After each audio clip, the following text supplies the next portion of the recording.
All right, peace and chaos, family. We are back. Anio Saru with the Spiritual Shade Room. And we have a special guest today coming back to the channel.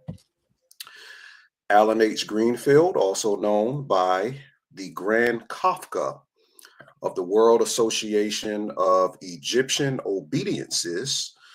Mr. Bishop Dr. Allen Greenfield is an American occultist, ceremonial magician, ufologist, writer, editor, and Gnostic bishop of the Ecclesia Gnostica Universalis, who resides in Atlanta, Georgia.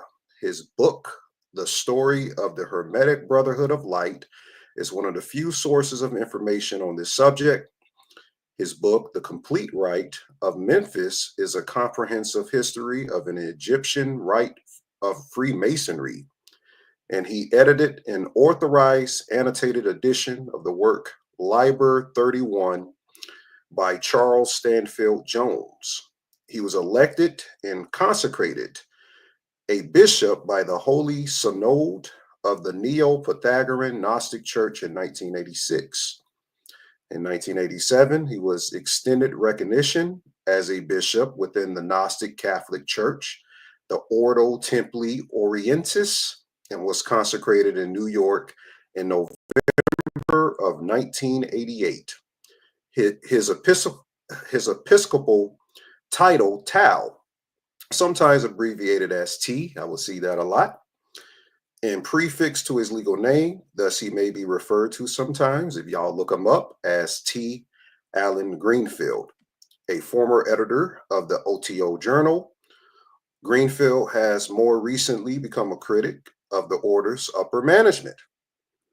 In 2006, he called for their resignation and stepped down from all managerial duties in protest, issuing a strong criticism of the outer head of the order, William Breeze, a past elected member of the Society of Psychical Research and the National Investigations Committee on Aerial Phenomenon from 1960. He has twice been the recipient of the Ufologist of the Year Award. Wow. 1972 and 1992. He has a Borderland Science Research Associate and has conducted on-site UFO and alien abduction investigations in Brooksville, Florida, Pascagoula,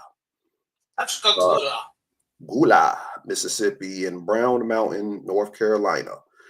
His book, Secret Cipher of the Euphonauts, one of my favorite, was reviewed by Robert Antoine Wilson. In his book, Everything is Under Control. This review discusses on how Greenfield has built principles establishing the Carl Jung's 1952 book, Flying Saucers, A Modern Myth of Things in the Sky. And he is also a past president. How many accolades do you have? Of the Atlanta Science. You get old, you get titles. They don't do a thing with my landlords. But the Atlanta, we're done here, but Atlanta Science Fiction Organization and the editor of the periodical Ufologist. Welcome back, Mr. Greenfield. I am very humbled to have you back, and we are very excited for what you have in store to grace us with your knowledge on these subject matters. How have you been? I've been just fine. We had a little discussion before we went on the air, and I found that invigorating and interesting. I will give two caveats that are useful. One is that the term Tau, or just abbreviating it with a T, no period after it, is from a lineage more or less in modern times. That is, from the Douanier lineage of the Gnostic communion, which only dates back to the late 19th century, which compared to these other lineages is very recent.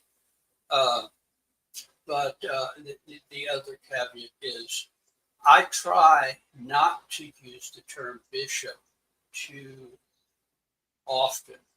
I used to use it, but the experience I had with it is that a lot of people, I guess because of their background or whatever, relate that to some particularist sectarian or religious form of spirituality. And I try to be as open as possible to any form of spirituality and any form, any form that comes in peace, we'll put it that way. And that being the case, I tend not to use that term. On the other hand, the World Association of Egyptian Obediences, abbreviated WAEO, which is a fancy way of saying it's an interpretation of the Rite of Memphis in Mitzrayim, an old Masonic tradition, or depending on the point of view, quasi-Masonic tradition, elected me for a 2-year term about 8 months ago to the position of Grand Kafka, something I'm extremely proud of because that position, of course, it means great Egyptian, Copt being the Egyptian word for Egyptian, the remaining Christian community in Egypt that are the Coptic community, and their liturgy is in Coptic, the last iteration of the ancient Egyptian language. That tradition goes back a very long way, but more specifically to the 18th century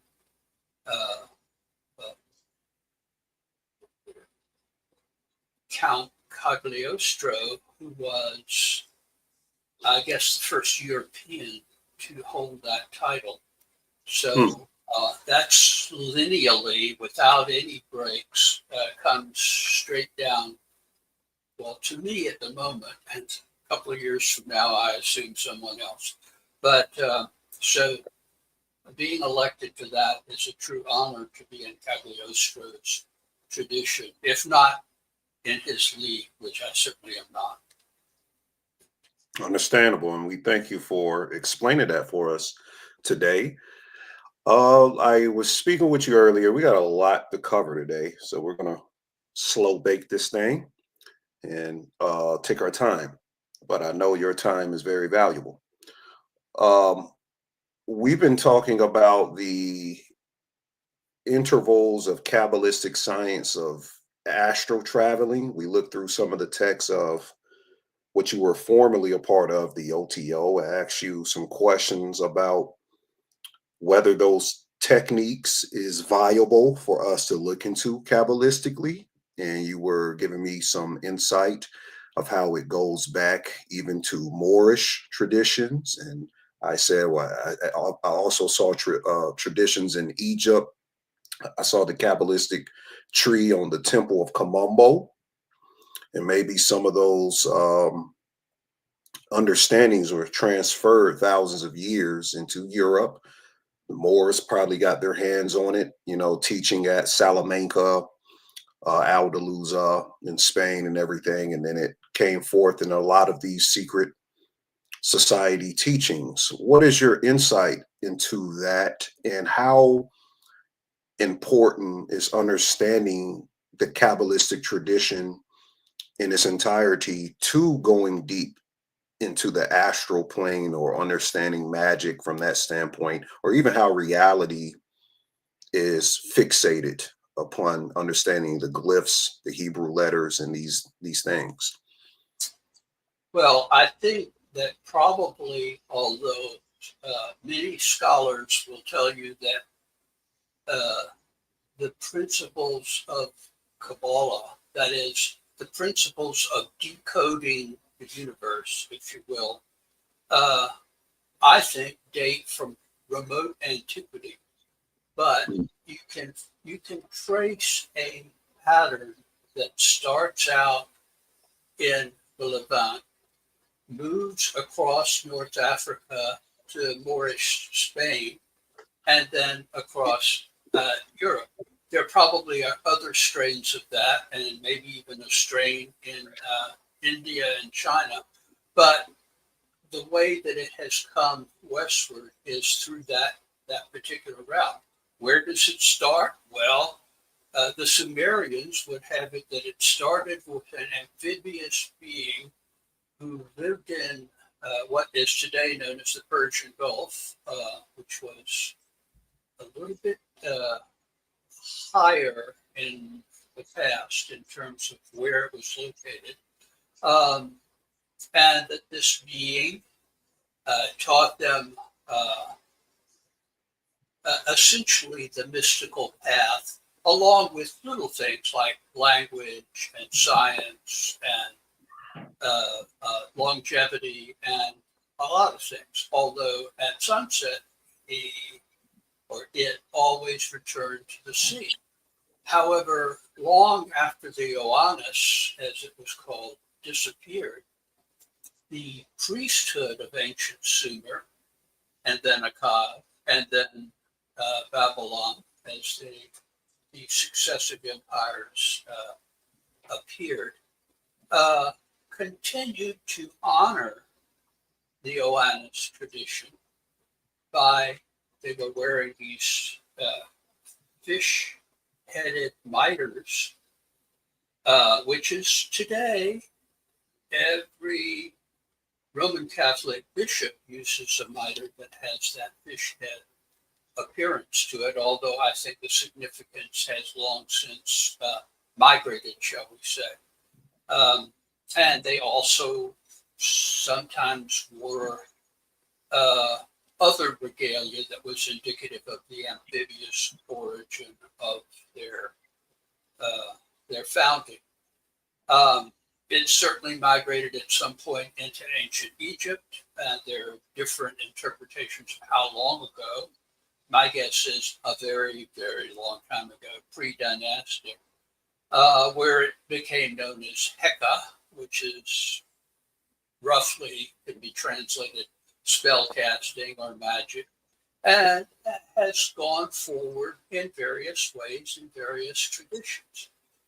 It came down to us through the Hebrew tradition, and that in turn is due to, in my opinion, the extremely liberal spiritual values that were present for some centuries in Moorish Spain, because unlike before and since, there was great interaction and tolerance among Jews and Christians and Muslims, and therefore their various traditions and takes on things intertwined, and out of that came the Zohar, which is considered to be the central document of the Kabbalistic tradition. Now, some people offer say that there are older texts, and there certainly are. The Sefer Yetzirah dates back to antiquity, but I think it came together in a form that we can understand in Western civilization in Moorish Spain. But mark it, in 1492, with the collapse of the last Moorish city in Spain, it became again a Roman Catholic Christian country, and in a very unchristian way, they expelled all the Muslims and all the Jews. So that was the end of that period, and the flourishing of the free exchange of ideas went into sharp decline. Of course, there were insular communities like the Kabbalistic Jews of Eastern Europe, or the Sufis in what would today be Turkey, the Ottoman Empire, after the fall of Constantinople, or the rise, depending on how you look at it. Depends on which side you were on, I suppose. It's all a matter of perspective. But the fact is, those have survived mostly in minority groups. The Sufis have a very hard time in the Islamic world, although they are purely Islamic. But the secularists in the in the late Ottoman Empire and the early manifestation of Turkey under Ataturk were very intolerant of the Sufis because they were mystical, and I think they were looking towards Europe to be their new playground. So the hijabs have to go, and that's fine with me. But also the Sufis had to go. That's not fine with me. And the same thing happened in the world of East European Jews, when they were busy, as my ancestors were, running away from the Cossacks who wanted to behead the men and rape the women. They carried that tradition with them, and however, that became secularized during the Enlightenment period in the late 1700s, and most people dispensed with that. And it has gradually made a comeback, but only since the tragedy of the Holocaust in World War II, which brought a lot of the few remaining Kabbalists to America. And it has become part of a broader American culture than just the Hasidic Jews in Williamsburg, New York, or whatever group. It's a living tradition. And some of what you hear is nonsense or misunderstanding. Misunderstanding might be a kinder way of putting it. But the basics of the tradition hold true. And when in the 1970s, Jim Lees and his little group in England transformed the understanding of Kabbalah to a useful English language Kabbalah. Very big difference, because it uses the 26 letters of the English alphabet as opposed to the 22 letters of the Hebrew alphabet. So it required some transition of interpretation, but not of the core values that are embedded in Kabbalah, because they are a way of understanding the universe that is universal, or it would be worthless. I mean, if it only applied to a little group of dervishes in Turkey, or a group of Haredi rabbis in Eastern Europe at one time, that would be a good argument against Kabbalistic stuff. But if it's universally applicable, it only becomes a question of how do you apply it to modern circumstances, which brings us to the one thing that I regard as of major importance in groups like the OTO, which, by the way, rejects this whole argument, or at least they did during my 20 years of indentured servitude to them. Well, it was. I mean, that's the nature of that beast. But the Book of the Law, their central document, which is also the central document of the offspring of the Golden Dawn, the Ordo AA, which there are various claimants to that. In my opinion, none of them legitimately, directly descended, but they tried their deal. The perpetuation of that book means that the one thing that Aleister Crowley was told about that book that he didn't take too seriously was, you will never interpret this code. And he tried. God knows he tried, but failed. His magical son, Frederick Todd, came up with the first three letters successfully, which are known in the jargon of the field as the Azure Lidded Woman code, because ALW are the first three letters. It took Jim Lees on a magical retreat in England to come up many, many years after Crowley was long gone, and indeed Frederick Todd was long gone, to come up with the complete code, which was there in plain sight, but it only required that you realize that the code consisted of going through the English alphabet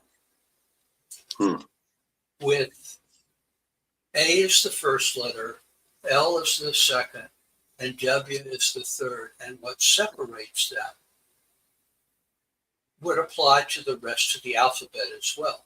And then it was computerized. Then it was handed to me, say, see, this is a key to the occult mysteries. And I thought, well, we have a lot of mysteries in ufology, or more properly, para-ufology. Let me see if this works on them. And that's where I entered the picture. That's my major contribution, because it works like a charm. If some being comes to you and says, I am Indrid Cole, you take the name Indrid Cole as it has been spelled out for the Woodrow Ehrenberg, the person who originally saw it. And others have had contact with this being as well, which marks it out, by the way, as not a person, but a transhuman being who, trans is a term you have to use with great reluctance now, but let's say transcendental being, and probably immortal, because that being keeps popping up as a more or less human. They call him the grinning man. But you use the name and it deciphers using the code in Liber very well. And that's the basis of the three books that I have written that use that code to decode it. Much to the distress of, the hierarchy of the OTO, the AA, and some other metaphysical purists, which I've never been. I mean, I even call myself a para-ufologist, because I integrate ufology with all other forms of high weirdness or high strangeness, and think that they are all based on one core situation, one core source. And that source is perhaps ineffable, but can be comprehended through the tree of life, which is, I think, up on your screen right now. And you were talking, just to clarify, when you were talking about the ALW, you were talking about gematria, right? Or gematria is pronounced? Once you decode the system and have the complete English alphabet in correct order, ALW and so on, 11 spaces apart from each letter, then you can apply it to every system that Kabbalists over the hundreds or thousands of years that there has been Kabbalah, to anything you care to apply it to. One of my students at one time, I do a scrying technique, which, not to plug my next book, no, that's a lie.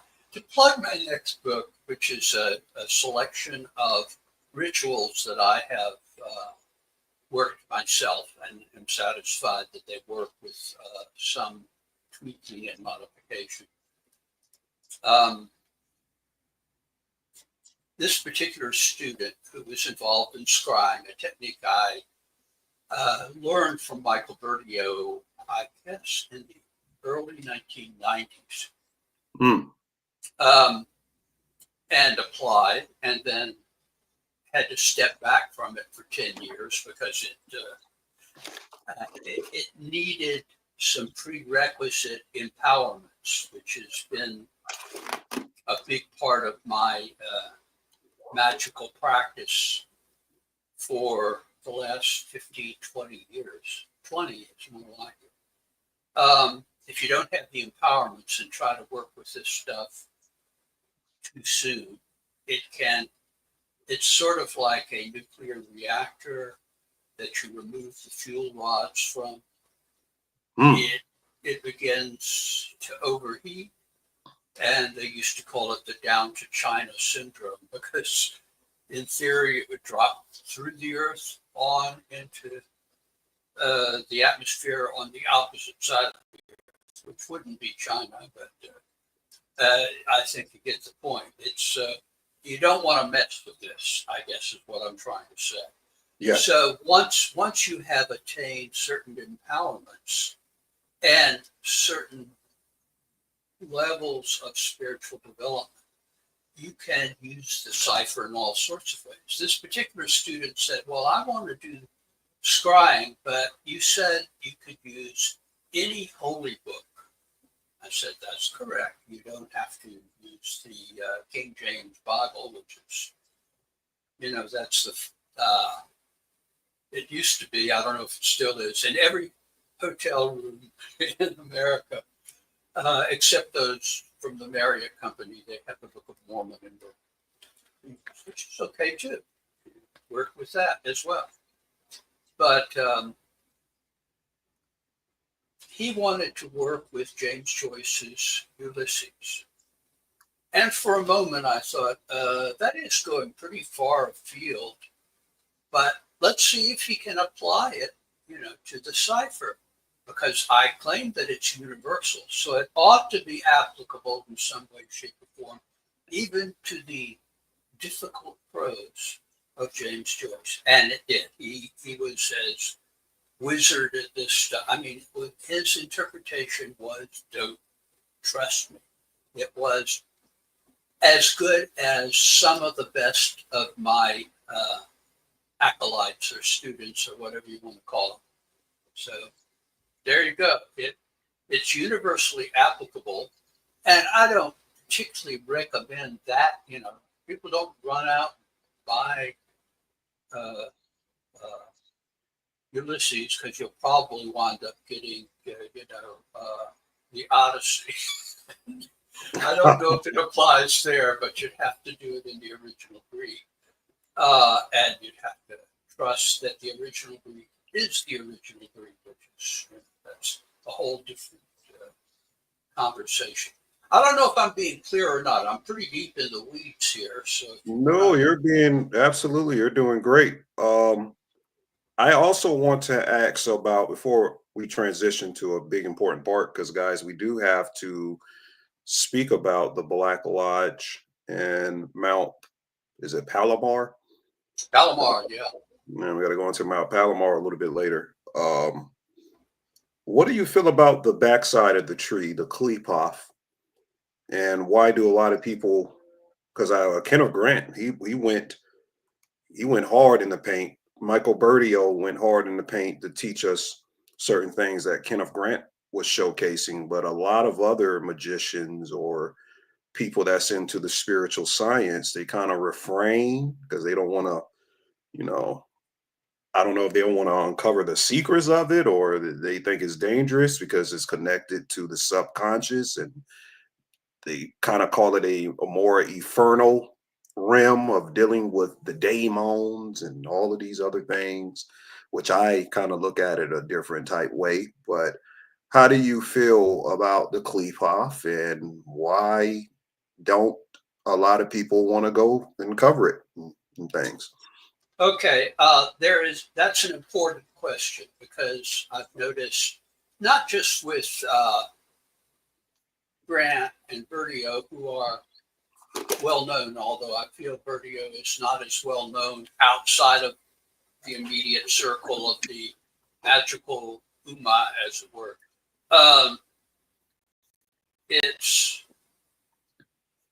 They are very, very advanced magi. I think each of them is entitled to the term magus, and that term, as it is used in traditional magical circles, is reserved for only the highest of the highest adepts that you can be without, there's that word again, transcending the human altogether, which then becomes a matter of choice. So if they chose to explore the cliphotic universe, the back of the tree of life, which is, I mean, there is no tree of life except maybe in the Garden of Eden, which is probably a symbolic notion. Philip K. Dick called it the palm tree garden, which is pretty good poetry, I think.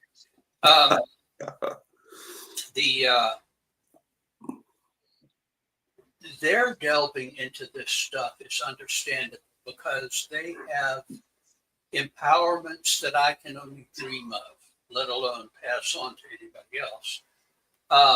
Grant has gone on. Bertie O, he's in his late 80s, but he's still around. And just as I urged my former masters at the OTO to, well, Grant is your rival, but at least send someone to interview him before he leaves this world. Because he has much to teach. He was one of the few people then living that had known Aleister Crowley firsthand. And not only that, but when he was a very young person, which meant very few preconceptions. And they never did it, of course. They ignored what I said about a lot of things, even though it was, in their own homes, preaching to them the gospel of scientific illuminism, which was what Crowley originally called his philosophy before they turned it into another, forgive me, goddamn religion, the Lema. The Lema. I mean, that's what I said at the time when they were nudging in that direction was just what the world needs, another goddamn religion. Which I guess they took it in a different spirit than I've been in it. They sure did. Yeah, they did. And that's a long story in and of itself that I'm not going to waste your patrons and watchers and yourself going into this time. It's just the answer to your question, which I've circled around, is most people who go into that are attracted to the dark side. And that sets off all kinds of bells in me, to say nothing of the Black Lodge, because they are always looking to people who they can funnel into one of their, I hesitate to use the term, but front groups, their teaching establishments, of which I know of 3, and they're discussed in Secrets of the Real Black Lodge Revealed, the 3rd book in the trilogy that we're referring to. And excellent book, guys. Excellent book. A new edition is coming out without the interference we encountered with that first edition. So that should be out momentarily. But don't hesitate to go ahead and buy the old one. Just ignore all the typos and weird things that showed up after our professional proofreader. Just somewhere down the line, it was practically, turning into a blank book or something. So we had to struggle with that. And even now, if you go to look up the book, if you are just looking on Google, you can find the book on Amazon, Barnes and Noble, or any number of other places where fine literature is published. But if you try to look on Amazon's site, it will list all of my other books that are in print, and most of them are, but not that. And I've had people say to me, well, where is the book? I guess they don't have it. And, wow. I can't find it there either. But if I go out and go to Google and ask it. Amazon is the first thing to come up that has the book. So thanks to your listener's comment, by the way. Yes, they're really excited, very much excited. Yeah, but my question from that, I understand you say Cliffotic gets into the darker side. Like we were taught through Bobby Hemmett, Brother Panic, some of these autodidactic magicians wasn't a part of particular orders. There was a article written in Atlanta one time saying, "Are there black Thalamites?" Meeting in Atlanta.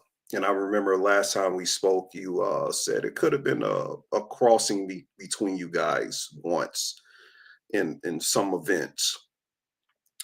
They stressed that the Cliffotic or the dark side is where the light is, dealing with the deep inner child trauma, the intricacies, and you know, I mean, you go through the glyphs from Lilith all the way up to Thageron, and of course you got scary names with these demonic beings and everything. But I think there's a dark side of us that we have to conquer, but maybe dealing strictly with the demonic energy could be where the Black Lodge is getting into some way off the scale evil type things, just dwelling on that facet, but just looking at the Khalifa or the dark side of things for us to penetrate to find the light out of the darkness.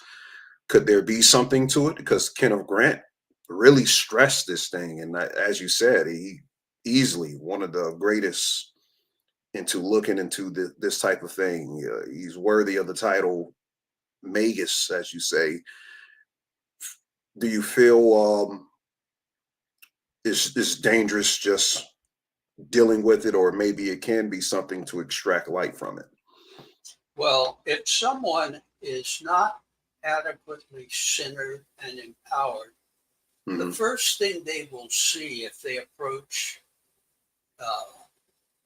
the Cliffotic or well, some of this is discussed in the Black Lodge book, but there are certain medieval grimoires that are, for lack of a good term, satanic. Yes. They are very, very powerful. And as Lord Acton put it, power corrupts.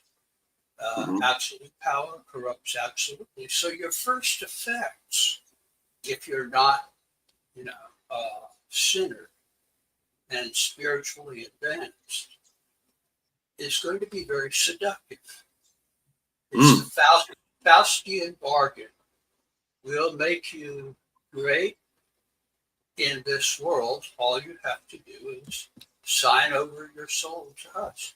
Or, it'll be some variation of that. That would be considered archaic now. But right. Even in the OTO, there was one blood oath. Fortunately, wow. Whoever was extending it to me chickened out and used Mercurochrome. So my signature is in Mercurochrome.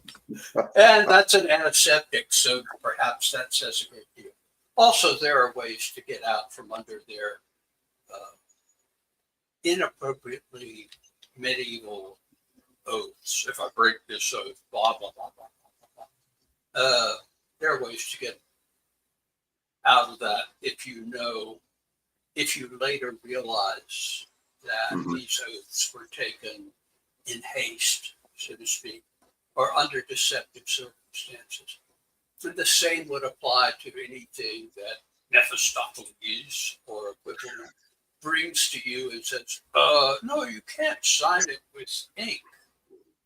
You need dove's blood, or, there's, or I don't have a dove. Well, let's just take a finger stick.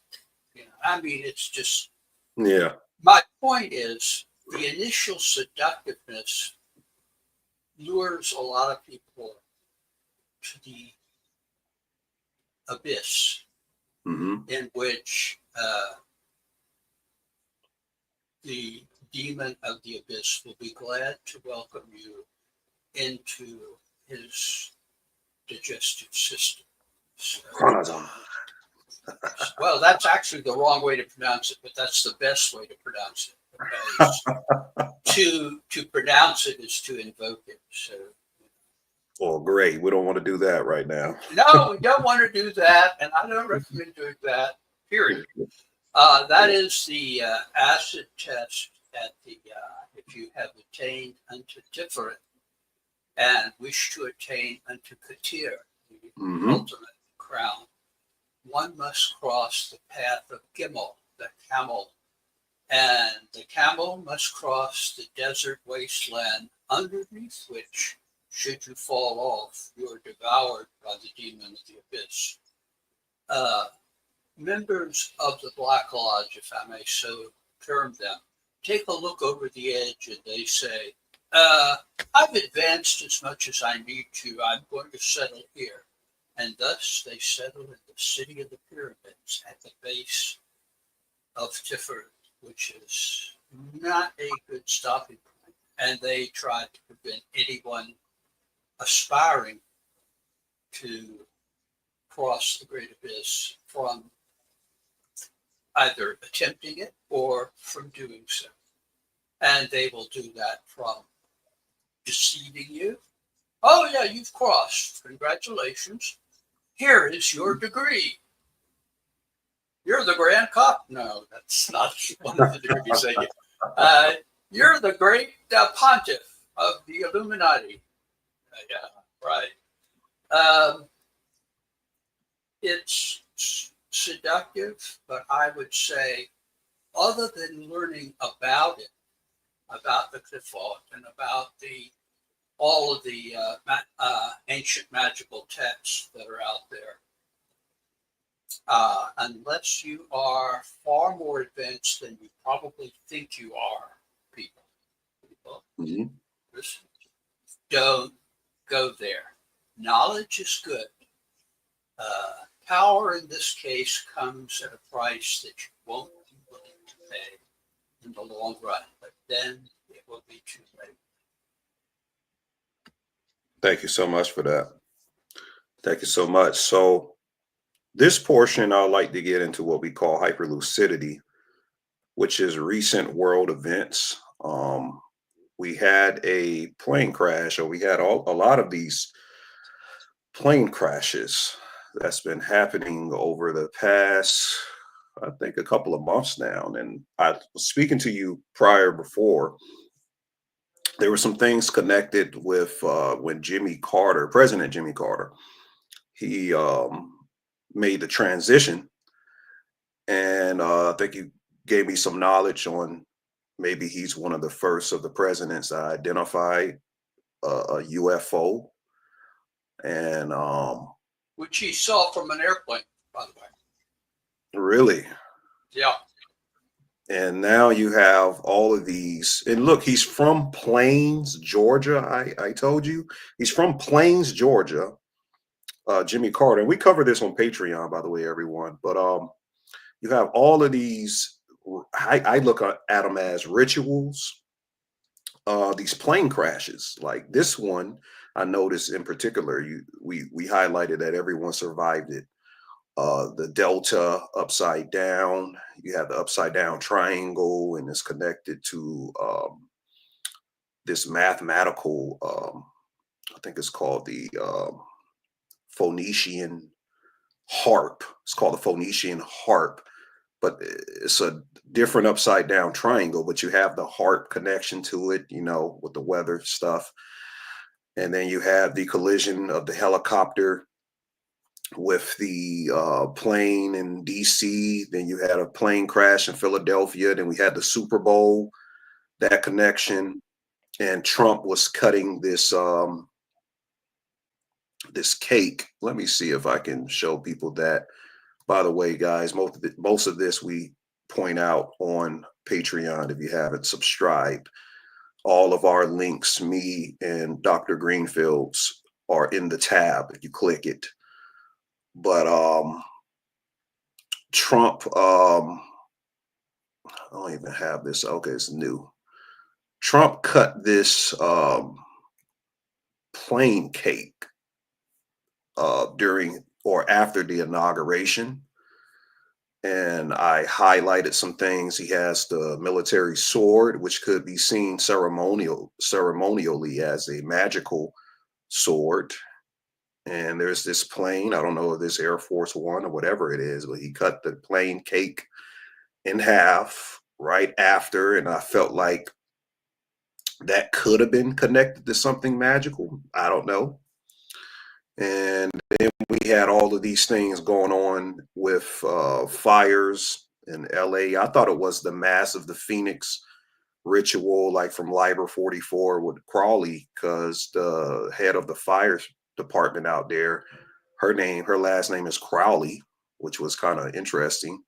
And I connected some of the connections to the Hebrew letter Shin with the fire. So do you feel like the Black Lodge or the Cabal could be orchestrating some of these plane crashes? Is it UFOs, maybe what they call plasma orbs, or artificial intelligence? What do you say is happening with these workings with the planes before we get into the meat of this session of what the Black Lodge had done with Mount Palomar and things?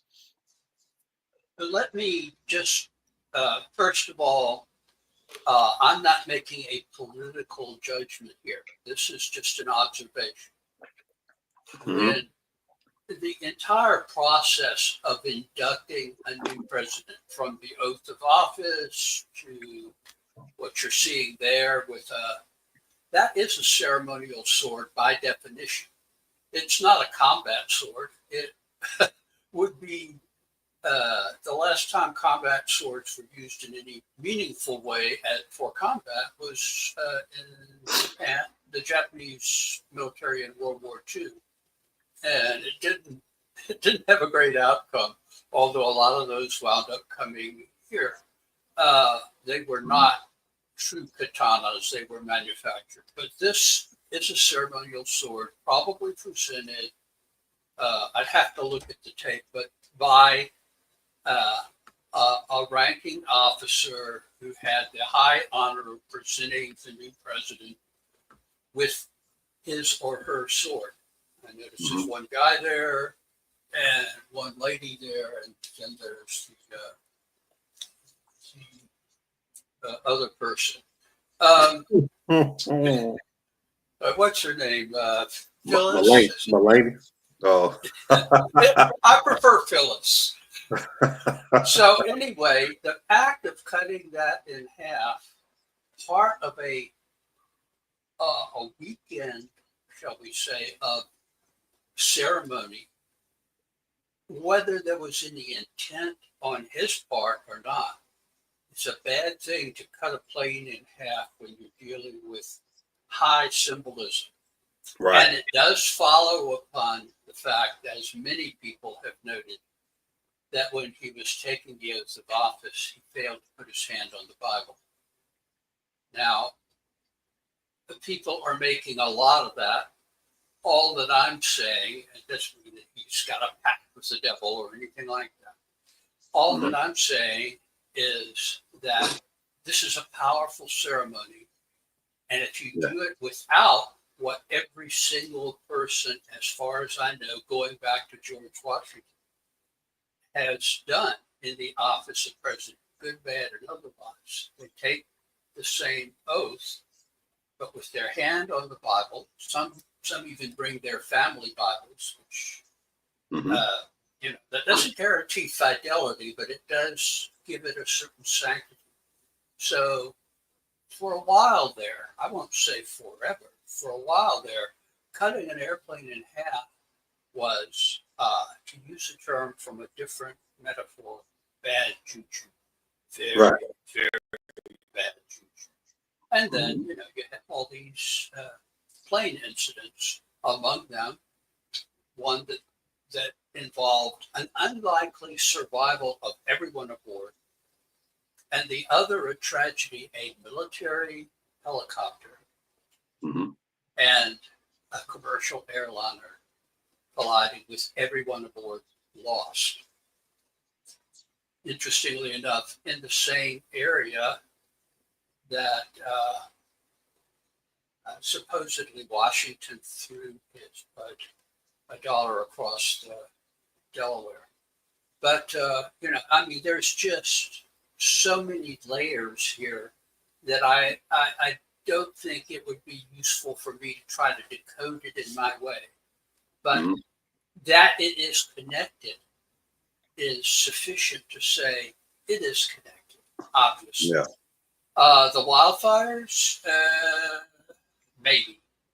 I used to use as a joke, sort of joke, I would say, oh, well, I'm going to make my predictions for the coming year. There will be earthquakes and fires in California. That's a real winner, A world leader will die. A lot of world leaders, some of them quite infirm. So, those are not predictions. Those are projections based on. So the point being, while the LA area fires are unprecedented, at least since people have lived in what the indigenous people there called the land of smokes, they must have had a reason for that. So maybe lost in history. But I would think that could be connected, but isn't necessarily connected. However, the sword coming down on the plane and then having this spate, not the first time, I might add, not the first time that this, I was mentioning to you before the program, I've noticed over a long time that air crashes and collisions and other nefarious events of that sort come in groups. It's rare that one plane has a terrible accident and it's just an isolated incident. Planes vanish in isolation sometimes. Planes crash very rarely, but when they do, it's usually pretty predictable there will be other crashes in the immediate time vicinity of it. And that stretches coincidence to the breaking point. Right. I also noticed the Hebrew letter Shin formed out of the fires and Palisades. And another thing that's interesting, because this is the symbol of fire, by the way, you guys don't know that. But another thing's interesting, we kind of made a joke about Jim Morrison earlier. The Pope opened these 5 doors during Christmas, and wasn't he a part of the group The Doors?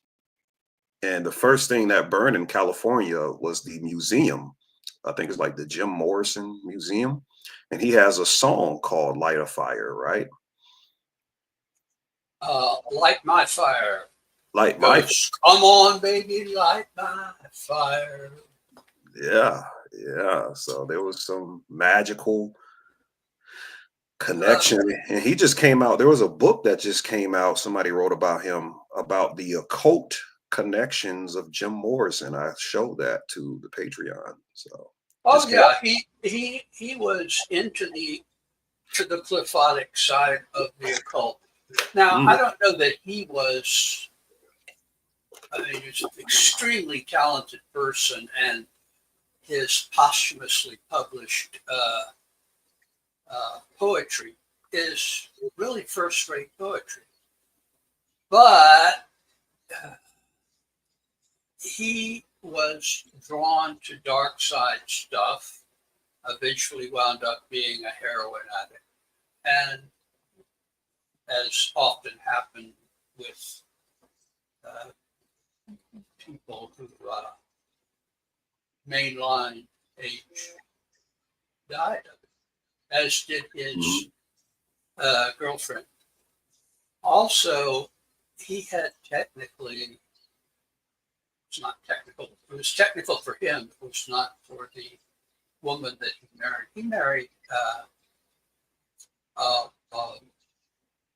English Wiccan in a Wiccan ceremony presided over by one of the prominent Wiccan priestesses of that time. Mm. And then just sort of abandoned that relationship. That's bad juju. Not because necessarily that particular tradition is so wonderful or whatever. It's when one violates a system, there better be a good reason for it.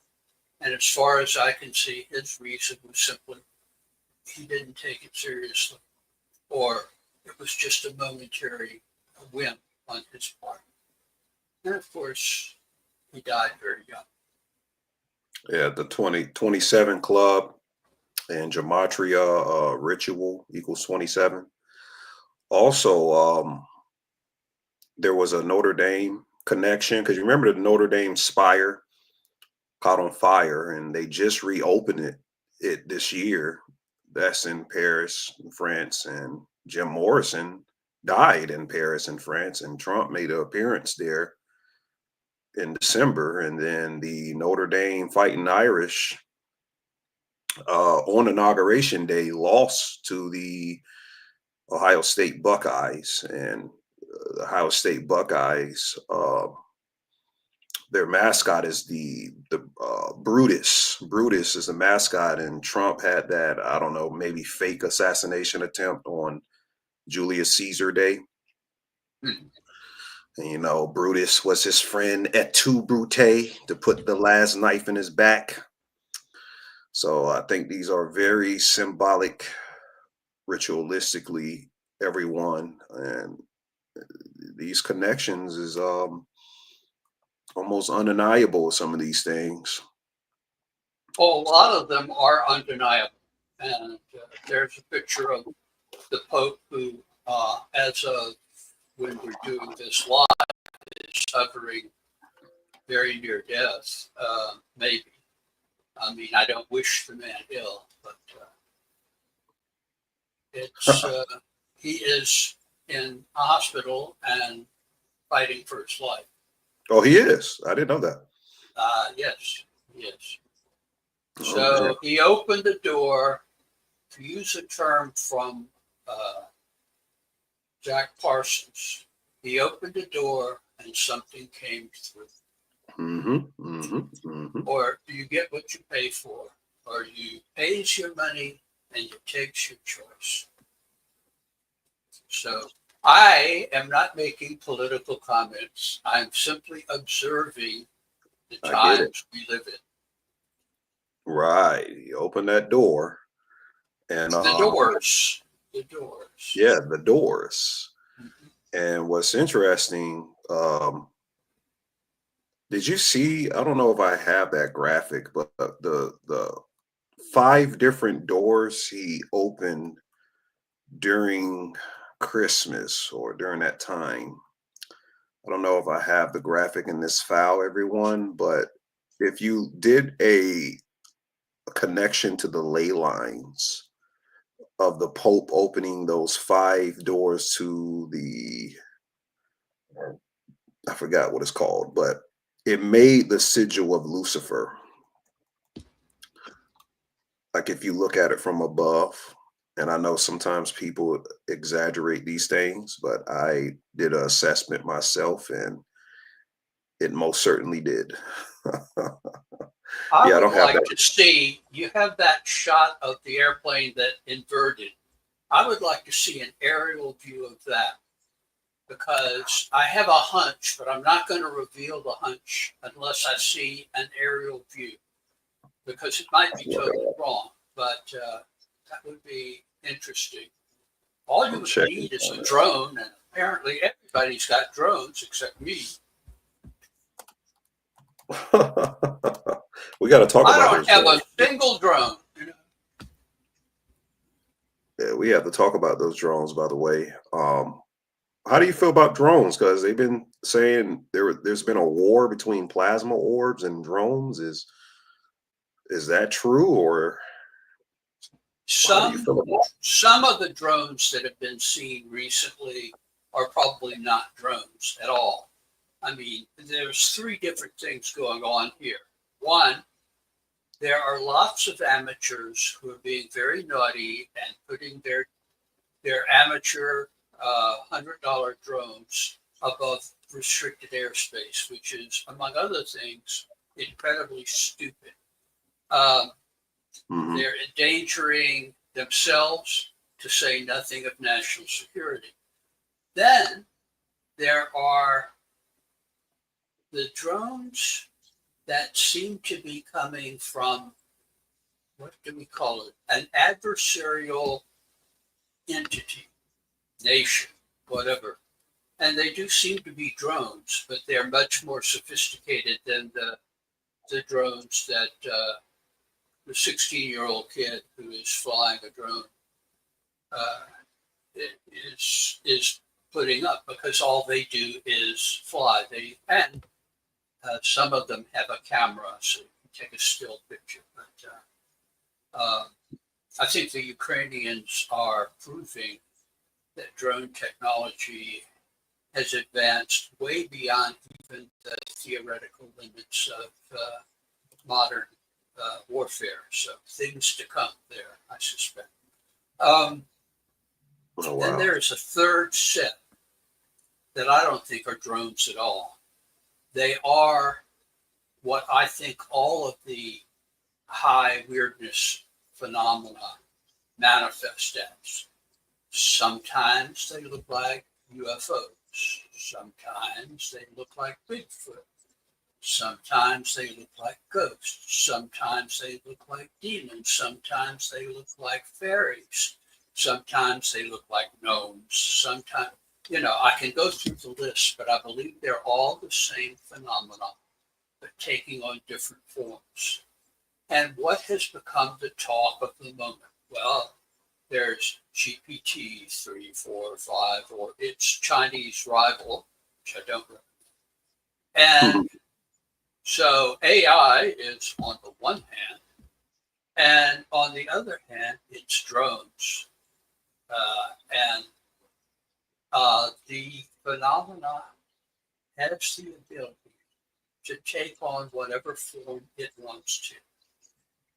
And I think that some of the sightings, particularly in New Jersey, where they were particularly intense, so pattern themselves after classical UFO cases that are historically based in New Jersey. Not quite the angle that I wanted, but yeah, that's as best I can get. Yeah, well, that's good enough for now, but I will pursue that. I think it may form itself into a triangle, and that may be due to the way that the wings were damaged. I have to see what happened with the other wing to know for sure, but in relation to the crash itself. But that's a very unlikely event. In fact, I can't recall a crash of an airliner like that has inverted like that. I mean, fighters and war and things like that happens. But if it isn't blown completely like that, that guy in Russia who screwed up, he trusted Putin for safe passage. Don't try that at home, especially if you live in Moscow.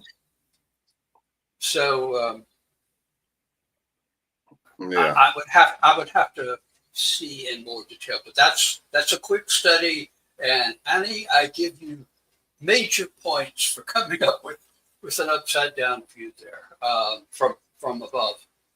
Yeah, no They problem. no doubt have tampered with it by now to Yeah, analyze it. But they had their time to do it, right? yep, they certain, and I mean, that's what they do with an air crash. They take the parts, in this case, large parts, take it to a empty hangar and try to reconstruct it and then deconstruct it to see what happens. Right. But for a while there, if there was an enterprising news organization with a drone directly overhead, it would tell me something. Boy, I think I'm going to save your title slot here because it is so in tune with what I am trying to say. I kind of wish that was the cover of my book. Really? Yeah, that's terrific, especially with the being of the Black Lodge beaming towards the identified object, shooting out the pink ray, which is right out of Philip K. Dick, and the acolytes of the Black Lodge beneath. It's perfect.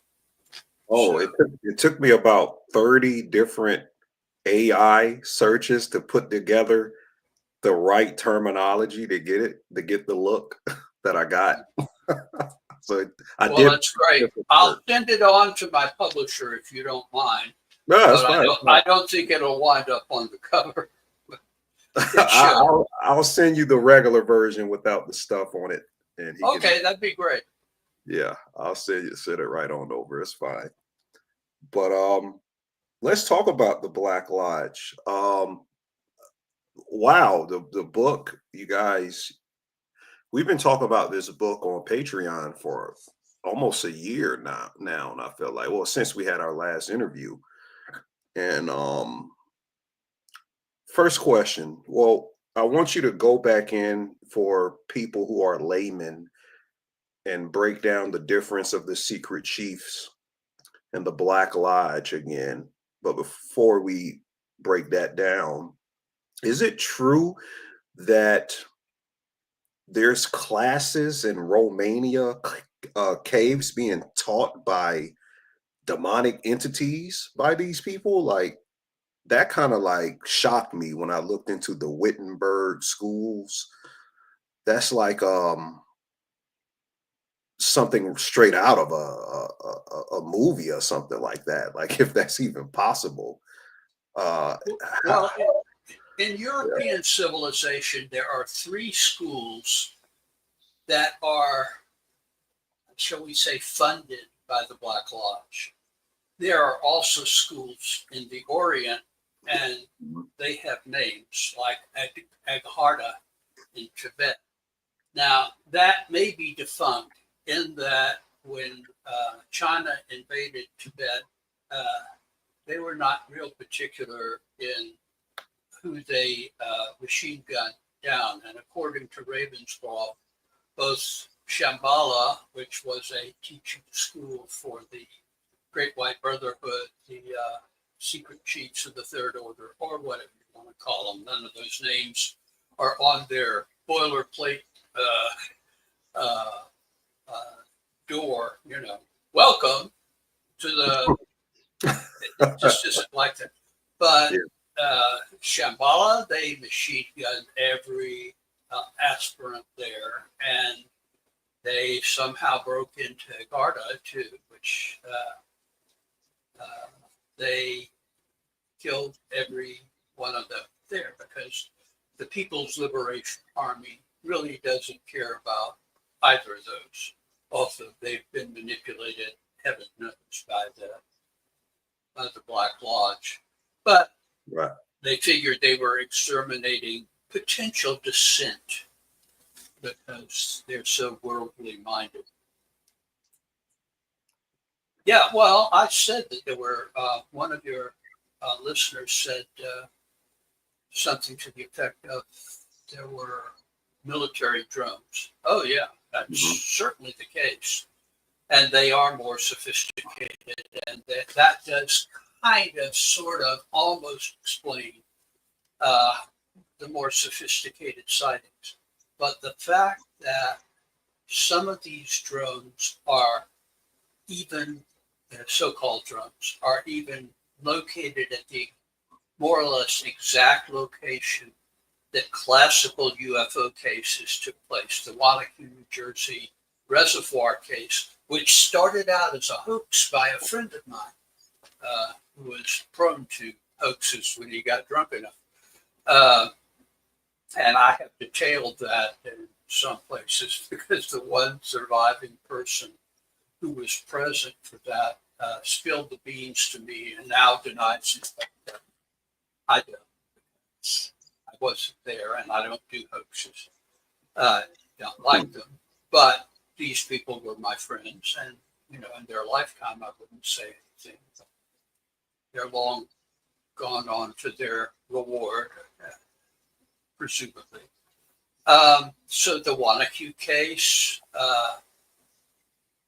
started out as a hoax and then became real because the phenomenon is capable of molding itself to expectations.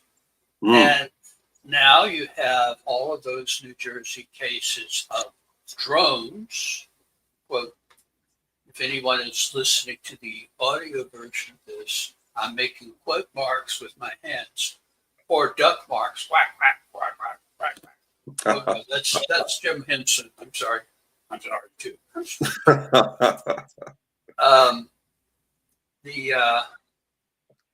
The reality is that those so-called drones seem to be conforming to UFO patterns. And the fact that some are being seen in conjunction with orbs, large orbs, that seem to be contesting them for airspace, that sounds like Black Lodge versus Secret Chiefs.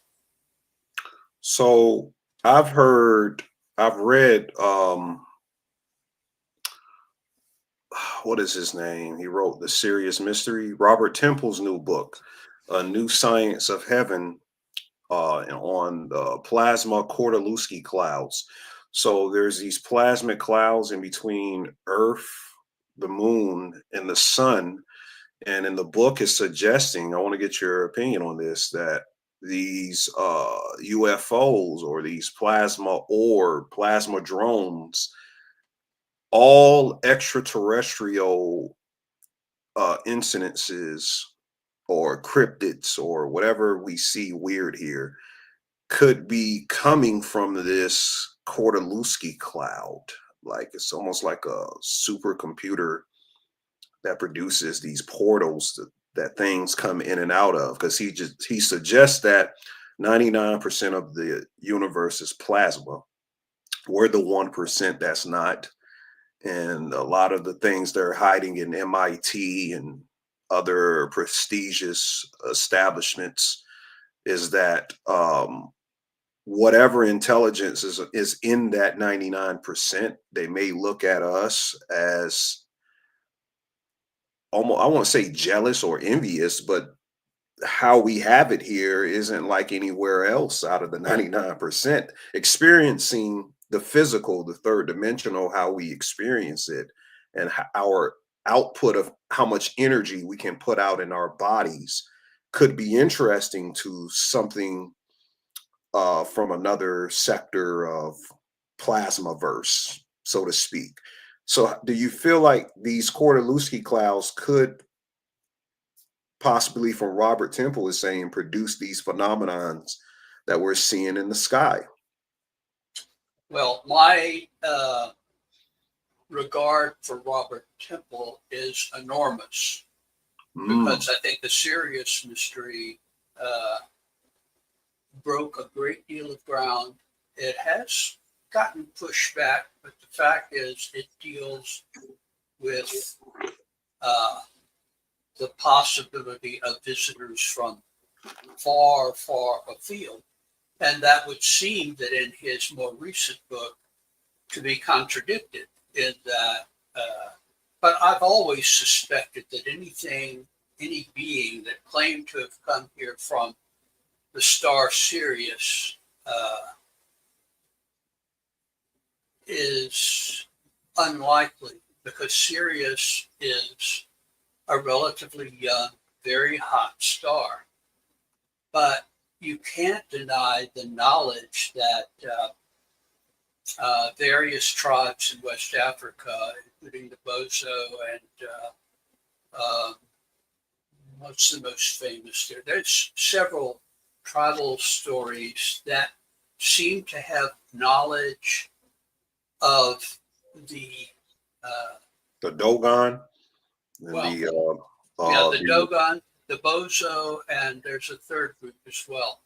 But they're probably not the only ones. They're the only ones that the French explorers found in the 1930s, and they were focused on the Dogon, because the Dogon, they spent a lot of time with them and basically were adopted into the tribal structure. This newer book reminds me a great deal of the book They Live in the Sky, the first book by Trevor James Constable, who wrote it under the, more or less his name, Trevor James, which I think the name of the book kind of gives it away. It's written by Trevor James, and he took infrared pictures of, this is in the 1950s, of these plasma-like creatures that lived in the sky. So I'm not saying that Temple was inspired directly by that. I'd have to, look at his index, but it certainly falls in the same general direction as that. And I would say plasma type beings near the Earth would probably coincide with the Secret Chiefs and with the Black Lodge. The envious would be the Black Lodge, and those that sought to bring me to a higher level would be the Secret Chiefs. Again, the names are conveniences. There is no office called the Black Lodge Incorporated Ltd. There just isn't. I wish there were. It would be a place I'd like to crash, Hey, I'm just bringing this camera in. Wanted to interview your chief. And the same is true of the great brotherhood of post-human beings. Yes. So, my question is that, because I read in Bertio's and Dion Fortune's text on the Secret Chiefs, are they usually come to you in parks. I don't know why, but I've seen like 3 occasions out of them. I think one came to Bertio in Hyde Park, and Dion Fortune experienced one in a park, and it was someone else. I don't know, it was Sean Woodward or somebody, but they there's a trendy little thing going on with them visiting people in parks. Something magical about parks, everyone. So what do you forests? The thing is, the people that go into the forest looking for them often disappear without a trace forever. So, there's a downside to that. A city park is fine. And the park that Bertio mentions, I happen to know, is, a city park. And that's probably, it's the same park that those who follow the history of American political life, that was the park that the demonstrators against the Democratic Convention in 1968, that's where they camped until they were shooed out of there, and it caused great many injuries. Gosh, I was young. Bring back some memories there. No, it brings me to the mirror, and who is that old guy? That was taken, I guess, at Arabia Mountain, where I did many empowerments, hoping that long after I have gone on, that people will continue to do the work without being dependent on these organizations that tend to make you their thrall, which is not good at all. That rhymes if you want. Spitting little rhymes there. But how do people join a Gnostic church? I was trying to go to watch a Gnostic church service or a ceremony or something like that. And I was looking into the Gnostic ecclesia. I was trying to look into research of trying to become a reputable person in the Gnostic church, even, down the line, a priest. How would someone go find a way to do that? Is it conventional for you to find that, or do you have to find someone that's a part of the Gnostic church for that to happen? Because I don't really see a whole lot on the internet. Well, during the Great Arabia working, which ran almost 20 years, I gave that empowerment. If they asked for priest or priestess, that's what they got. If they asked for, full Episcopal credentials, that's what they got. Because my attitude was spread the wealth around. No doubt there will be people who will misuse it, but most people who receive it will use it properly. Since the end of the Great Arabia working, and it ended basically when people stopped coming, and people stopped coming because it had been saturated. People came here from New York, California, a lot of local people from England, from Denmark or Sweden, from Scandinavia, all of whom were, they got what they came for. Oh, and all over Latin America. I mean, I've always said to these people, okay, you have the empowerments now. There's no duty attached to it, but if you pass it on to as many people as come to you in peace, and it will spread like a flower opening to the sun. And it literally has done what I hoped it would do, which is spread far beyond just me. But depending on where you're living, I am sure that if you wanted to have a priestly ordination, somebody near you would be glad to do it. And if not, I can twist their spiritual arm. Okay. Yeah, not a problem. You can go to the put that out on the Worldwide Free Illuminist group on Facebook, Okay. otherwise known as Fraud Book, or you can put it out on the Ecclesia Gnostica Universalis, the EGN news site, and theoretically, I'm the moderator of that, but it doesn't take active moderation. Worldwide Free Illuminist. And Free Illuminism is that yours or well, yeah, I don't mean it belongs to me, but yeah, that's okay. Where have I gone? I have. Yeah, you disappeared. Well, let's see.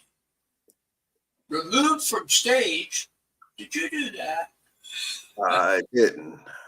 You're still on stage. Might just need to reactivate the camera. Yeah.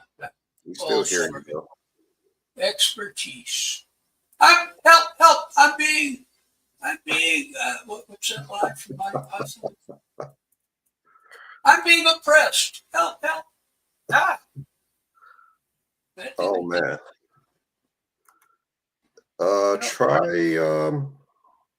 these. Start cam. There we go. That's what I was going to say. Look at cam area. Well, we're back. I am a martyr to the cause. No, I'm still here. It does that. It's the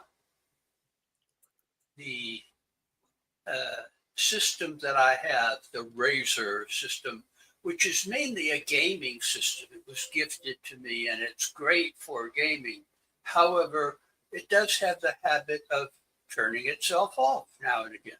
Ah, I never really answered your question about the Cliff Notes version of what's the difference between the Secret Chiefs of the Third Order, please do, and the Black Lodge.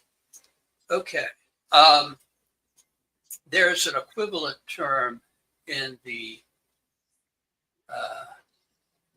Eastern, mostly Buddhist tradition, where the object in Buddhism, at least in theory, is to attain to Buddhahood, variously defined as entering nirvana, variously defined. But there is an office, if you will, called bodhisattva. That's someone who has attained to the level where they can become Buddhas themselves, but who previously had taken an oath not to enter Buddhahood until all sentient beings have entered Buddhahood, and they become basically the teachers of humanity.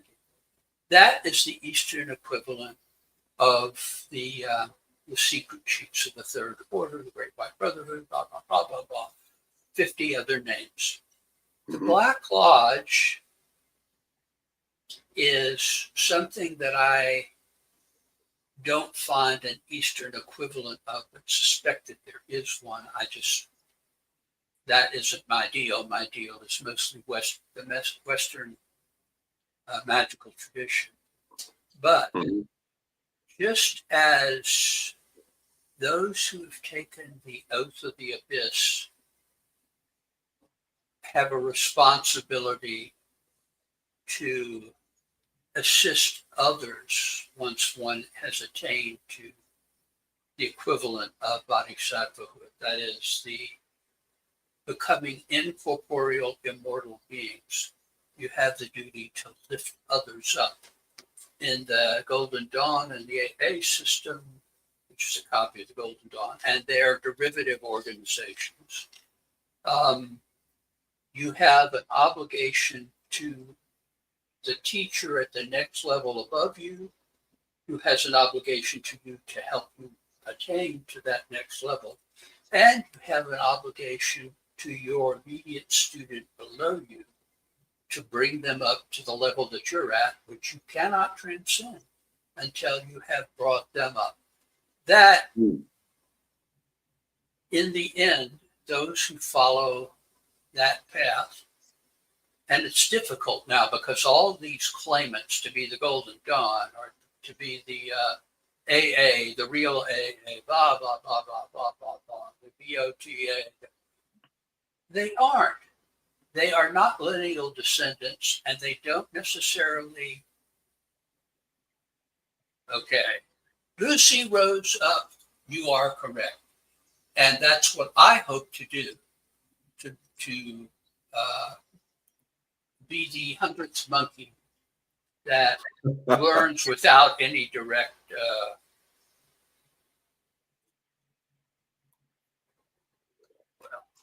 What interesting comments. I hope they're being seen by people. You have a very perceptive audience. Yeah, I just want to make sure I show their comments to know that we appreciate them, but sorry if they're a little distracting. No, it's just that usually programs that I'm on keep the comments away from me, which may be just as well with some of these. Like I once did a program for the disclosure group, and I came on smiling, saying, "There's no such thing as disclosure. The government don't know jack." And I lost their audience right away. That guy seems to be talking at random. No, I wasn't. I was telling them the truth based on long, long experience. Probably I know more than the government knows. I'm sorry to tell people that because they want, but they don't ask me. If they ask me, I'll be glad to tell them anything that I know. And what I don't know, I will label as such. And do you think that's on purpose? Like, because I would figure the government has some type of occult guru around them trying to tell them some things, and maybe there's some initiations, or they're unknowing that it is a occult initiation a lot of times, and maybe certain tiers of information. But you're saying the main um aspect of government intelligence when it comes to ufology or these other type things, maybe they're not they don't have really no insight as someone like yourself would. Correct. Okay. That doesn't mean that there are no people who are in government who Yeah. don't have contact with one or both of these hidden ascended masters, to use the theosophical term, good ones and bad ones. But the official governmental inquiry, I would recommend people take a look at the minutes of the CIA panel that was convened in early 1953 after the invasion of restricted airspace over the Pentagon and the Capitol and the White House during the summer of 1952 UFO flight, one of the great classical waves. The reaction then, given the circumstances of the time, was to convene a panel of experts to decide what to do. And one of the things they decided was private UFO groups are unregulated. They're a danger to national security for a variety of reasons, some of them caught up in the paranoia of the early 1950s, and some of them are perfectly legitimate, as in the march on Area 51. Area 51 isn't about flying saucers. Area 51 is about developing next generation defense department and DARPA weapons that have sort of kept us at peace at the nuclear level since August 9th, 1945. That's a very long stretch, longer even than I've been around. And the reality is there has been no additional nuclear weapon used in anger since then. And I think that staying ahead of the game there is a good thing. So I'm not opposed to keeping the next gen planes and drones and things of that sort secret. And I really think ufologists looking for flying saucers from Alpha Centauri or wherever they're from this year are doing a disservice to their own security and that of all of the good guys that aren't part of the axis of evil out there. I will be glad to name them because I've been on the list for a long time. I'm looking at the katanas above my head and a gun my father picked up in World War II. And, it's not to worry about, but point being that I don't think being nice to the Russians or North Korea or Iran or China for that matter, is what we should be doing. Just fueling things that could have really awful consequences for us and for them, really, since the principle that has kept us out of a nuclear war is mutually assured destruction. And you only need one person with a kamikaze mentality in charge to make all that go away, which would make the Black Lodge very happy if we all blew ourselves up, because then they would have no rivals and they live forever and are unaffected. End of speech. This was an unpaid, non-political announcement, and I'm not announcing my candidacy for anything. So, I ain't going there.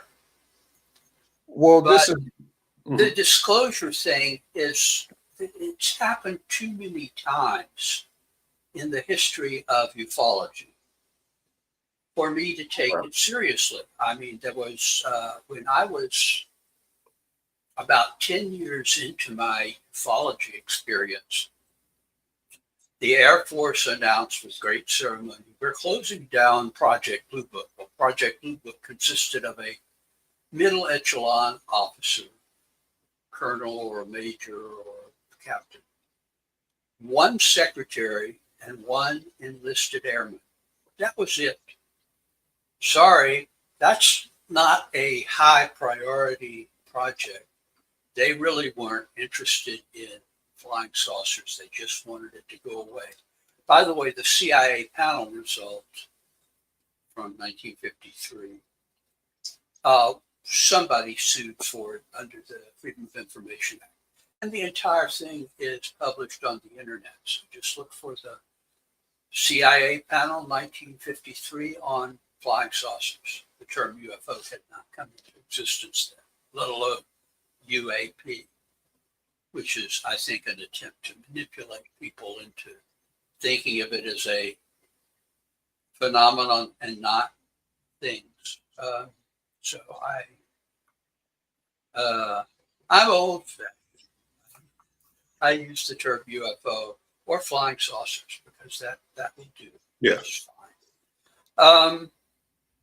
That's conventional. I mean, we're part of that old school of using the terminology. You know, the disclosure people think that they have found something new, and most of them come from an engineering background, so they're looking for nuts and bolts, physical craft, just like our probes on Mars, only with inhabitants in them, and that's the wrong track. And the notion that the government, has fill in the blank, the secret development of relationships, the realities. He's not the last prophet. I am the last prophet. And I say the Raelians are wasting that, but are very artistic. So, the general feeling that I have is the only thing that could be disclosed would be things that would compromise national security, not because they have aliens pickled in a bottle at Area 51 or in the, I don't know, what is the cavern that they're supposed to have human-alien interaction. It's not the case. What is the case is that private ufologists and para-ufologists have delved far deeper into the phenomena, and a few of us have done the crossover into occultism and know that these things are part of a broader spectrum. And I don't think that, I'm not saying anyone who has ever been in government doesn't know this, and that they don't actively manipulate the government. They certainly try. I'm saying that the government is unconscious as a corporate entity, is unconscious of these things. And I have no reason to think otherwise. Makes sense. Sorry, guys. You let me disclose the real disclosure. Seek it out with Rick Helberg and Gene Steinberg and me. Don't get the 4 Air Force guys that really don't know much of anything. No, we thank you very much for this. And yeah, I don't really even listen to all the disclosure stuff. I mean, I've been on a lot of ufology channels and connected with groups, but I just have a different outlook. That's just how I am. But going back to the Black Lodge, what is like, how, you were explaining tulpas on the last video and how these things take form. We were comparing examples with the show Twin Peaks, and we just had the passing of the he was the writer or the producer, correct? Was a co-writer and co-producer of talking about David Lynch. There's another gentleman. I remember his name, David Lynch. He just how soon they forget. You see, he's not cold in the ground. I'm just jazzing you, But yeah, but the deal is, and I should say this if I may plug another thing that I did. Yes. On the 24th of this month, which is imminent, look for a memorial program on one of the prominent podcasts in which I participated that is all about David Lynch and the connection with the occult world. Other people have done things on Lynch, and there are a lot of people who are fascinated by Twin Peaks, but the people doing this program are all very, very hip to the inside story there. And which is why I insisted on the title, The Real Black Lodge Revealed, because Twin Peaks is fiction, but it's fiction dangerously close to the truth. To quote the title of Jim Moseley's autobiography. Tulpa is a thought form. There are various ways to create it. The Black Lodge tends to rely on it far more than the secret chiefs would. But the reality is that the Black Lodge is incredibly wealthy, in part because they exist outside of time and space and have all the time in the world. So they have accumulated great masses of wealth, and they employ for their nefarious work people like mercenaries who are willing to work for anybody, and members of the underworld, the criminal underworld. They've employed them since Lilith, I guess, and just people who are, I don't know, candidates for the Black Lodge looking to ingratiate themselves so that they can become immortal too, which is, they're more likely to get eaten by the Giro than they are likely to become immortal. But that's, but sometimes their best approach is a temporary being that cannot do what a mercenary can do, which is change allegiances. I mean, if you've ever read The Prince, that was one of the great flaws that Machiavelli cautioned princes about, which is if they'll hire to you today, who knows who they'll hire to tomorrow if they're hiring to the high bidder. So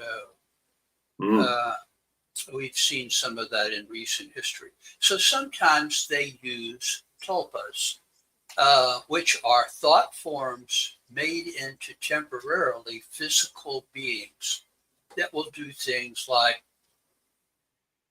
a person who maybe saw a little too much in a UFO-related case, a knock on the door, and it's the black-eyed kids scared the bejesus out of them, or it's a man in an Air Force uniform saying, "Tut, tut, never talk about your experience with the Ford Fairlanes that came out of the flying saucer," or whatever, that's a real case, or whatever, anything that they think is too close to the truth. The knock on the door may be a human who is in their employ, might even be a government agent, so don't shoot them or anything, because they do investigate occasionally if it's something they have a direct interest in. Or maybe a tulpa. And sometimes people are good hosts, as in one of John Keel's best cases, which was, as they say in New Jersey, down the shore. These people had a really interesting experience in Cape May, New Jersey, which in those days was quite remote. I understand it's a more popular touristy place now, but this was, 20, 30 years ago, I guess, or more. Time keeps on slipping into the future. This, how shall I put it, corpulent guy in a black suit, pasty face, with a black hat on. In other words, appearing to be a man in black, came into their house, asked them about their case, and was doing kind of the standard man in black interview with the intention of intimidating the witnesses. When he looked at his watch and became very antsy and began to want to leave. Now, Cape May at that time, as I've said, was very remote. So he made his way abruptly to the door and slammed the door behind him. And the people there, a couple, maybe children too, I don't remember exactly. But the case is well known because John Keel made it his business to make it well known. He interviewed the witnesses thereafter. They immediately opened the door thinking the guy would be on the way to his car, because how else would he have gotten there? No car, no overweight man in black, no man in black at all. He had vanished into thin air, and he had not arrived in a vehicle unless it too had vanished into thin air before he had even had time to get to it. So apparently they lived on a cul-de-sac, and there wasn't any way it could have disappeared through ordinary means. I had a very similar experience in, I guess it was 1968 at the National UFO Conference, which that year was in Charleston, West Virginia. West Virginia during that period was a real hotbed because of the Mothman case and the Silver Bridge disaster, and a lot of UFO cases, including Infinite Cold. I come from a country much weaker than your own, which was captured real well in the movie based on John Keel's book on the subject. Actually, it was very true to the book, though one would wish it was more true to Gray Barker's book on the same subject during the same period, The Silver Bridge, which is dangerously close to the truth. So anyway, so I was at the convention and I noticed this guy, pasty face, black hat, black outfit, looking for all the world like an ordinary human being, but not attending any of the sessions or anything anything at the convention, just being there, observing. Mhm. So I thought, I was very busy because I was involved in the convention, but I thought I'd really, in those days, I was doing a lot of 35 millimeter photography. Some of it infrared, some of it just high speed film, which back in those days, that was really film, it was physical film that you had to develop. Right. So at one of the breaks in the convention on a Sunday afternoon, which for those who don't know, West Virginia was then a dry state, and Charleston, West Virginia was a dry city, meaning alcohol was prohibition still obtained. It was also a very churchy place. So we were in a hotel in downtown Charleston, West Virginia. We went to a restaurant directly across the street, and the guy followed us there. The key thing is on Sunday, to use a term my father used to use a lot, referring to his own Main Street businesses, you could shoot a cannonball off and not hit anybody on Main Street. On a Sunday in the rural South and as far north as West Virginia, that was certainly true. There was nobody else to be seen but the guy. Well, he didn't come into the restaurant, but he stood at the door, and I pulled something I would rarely do. I jumped out of my chair, breaking the chair, ran outside and got in front of this guy with my camera, and he froze and looked directly at me. And I took a picture of him, which has seen the light of day, not so recently, but not until maybe 10 years after the event, because I try not to be part of the phenomenon. I try to be an honest observer of the phenomenon, which is difficult to do at times, especially if you do field investigations. This was not a field investigation. This was a flying saucer convention. Right. I just had the presence of mind to stop this guy. And I said, "Who are you?" And he said let me see if I can do it. I guess you could say, "I am a man in black in training." Mm. And I guess I was looking at my camera for a moment to make sure that you had to advance cameras in those days manually, one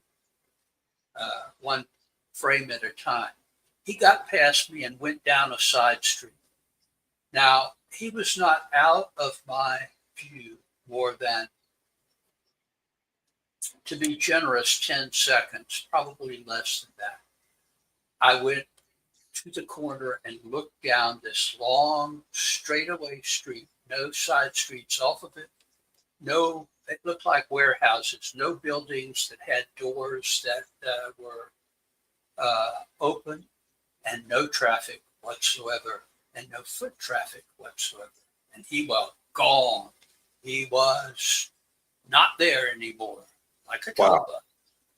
And as it later turned out, there had been a disturbed human being, the son of a mayor in a little town in Ohio. I think my friend Rick Hilberg ran this down, who had been, for all intents and purposes, temporarily possessed and used in such a way that his projection had appeared at our convention, had also appeared to Mary Heyer, who was a reporter for the Athens, Ohio Messenger, just across the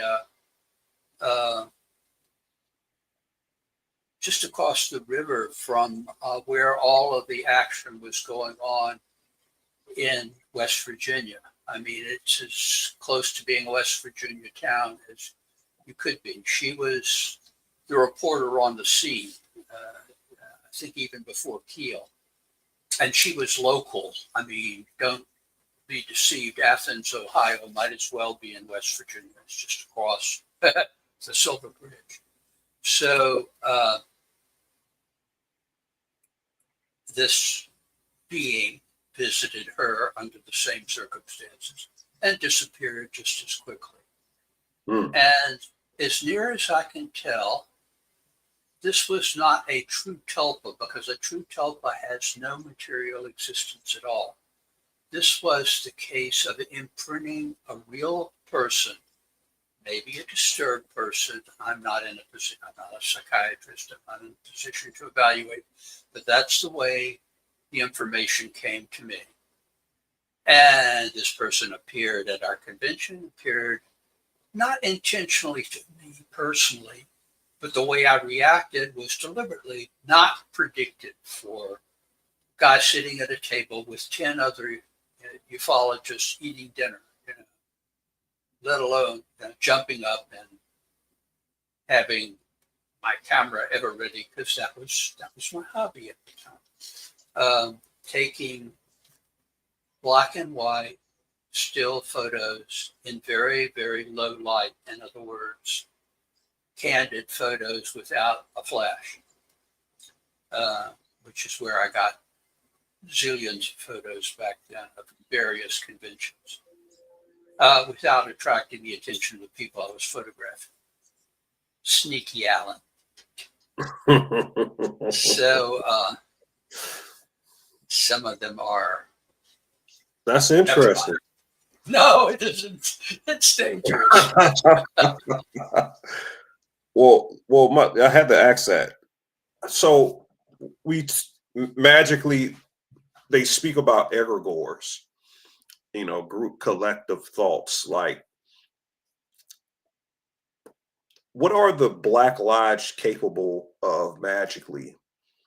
Because I'm looking into the Mount Palomar research that you covered in the real secrets of the Black Lodge book, and what Crawley was doing, or some people was up there, they had some telescope and doing all of these strange things. And I'm thinking to myself, what are they capable of magically? Because I see from a standpoint how Crawley describes a black brother. That's someone who didn't complete really the paths, or they started to use the science to empower themselves. They didn't cross the abyss fully. They went into the ego. They started to just use it to empower themselves, and they didn't want to cross and fuse back into the universe or fuse back into the great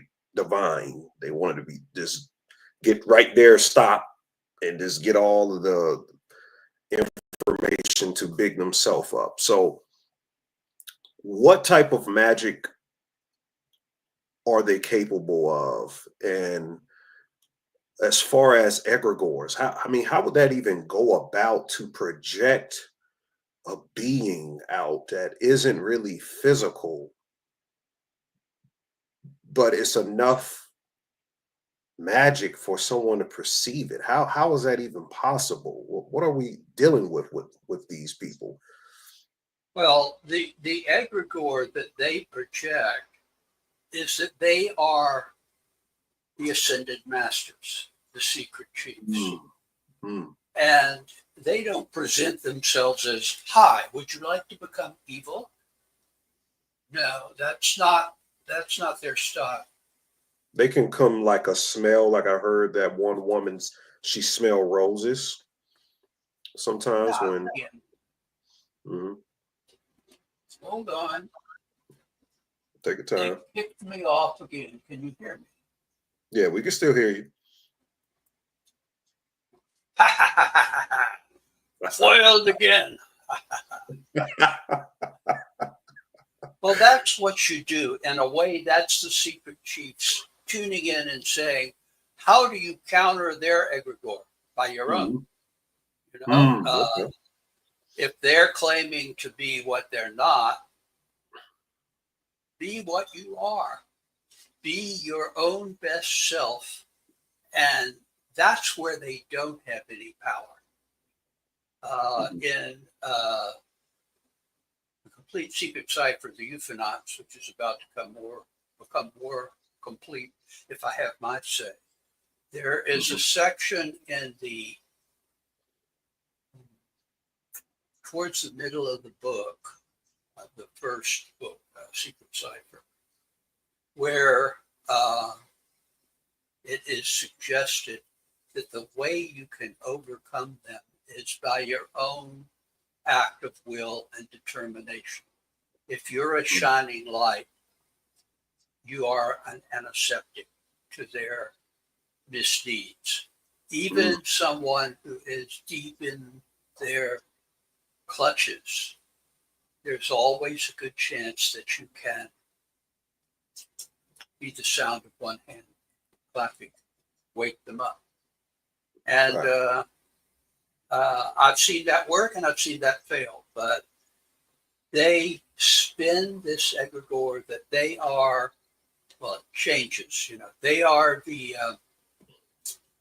ancient Tiro who are survivors of in caves, not the hollow earth, but in caves within the earth that have the ancient mechanisms that were left by the beings called the Atlans and Titans, who then get incorporated into myths, and the Nortans, who have never come near stars because stars can always become radioactive. They left the Atlans and Titans, according to Richard Shaver, who I knew. They left when the sun became sufficiently radioactive that they started aging rather than growing. They grew as in the redwoods. As long as they got sunlight and water and nobody chopped them down, they continued to grow. But radiation reaches a certain point. Anything on the surface of the earth began to age. First, they went to the caverns and then they left. That is the mythos of the Shaver Palmer hidden world universe. It has more than a grain of truth, but I think it's doorways to other realities, not, or portals is a better term than doorways, not something that actually exists in caves. It may be in the mouth of caves and on the top of mountains and at points where I'm getting deep in the weeds here. Ley lines converge, sacred spaces. Please do. Well, I'm just saying that there are portals that one can conjure up in, especially in Enochian magic. I've done it. The trick is to close it when you're done with it. I remember you saying that. Yeah, because, and here we get to Mount Palomar. Yes. I don't know what came first, but I can tell you some of the early signs of what was going on.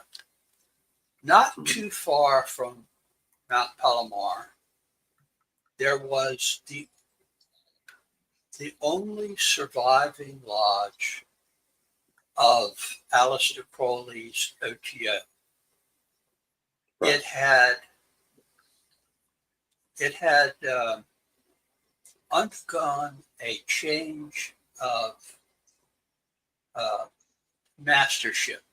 And when they say master in an OTO lodge, they mean master. Crowley, who was in his late 60s, early 70s, and in poor health, was thinking about moving to Southern California for not for the fires, but for the better climate and circumstances than he had in England, in the boarding house he was living in at the end of his life. still able to shoot up apparently, but you know, he had asthma. That was an established legal, you know, remedy for asthma, despite the fact that some people say it was addictive. Oh, wow. So anyway, so he was super managing this lodge known as Agape Lodge, OTO at the time, that has been active since the 1930s. His lodge master ran afoul of Crowley for one reason or another, and Crowley, being a somewhat sadistic person, wanted to get rid of him in a graceful way. So he said, "Congratulations," in a letter. "You have become a god. You are no longer of an earthly presence, so you must go to the mountains and become a hermit and stay away from the lodge and any other human beings." And then somehow he appointed a new lodge master who, shall we say, was an early beatnik.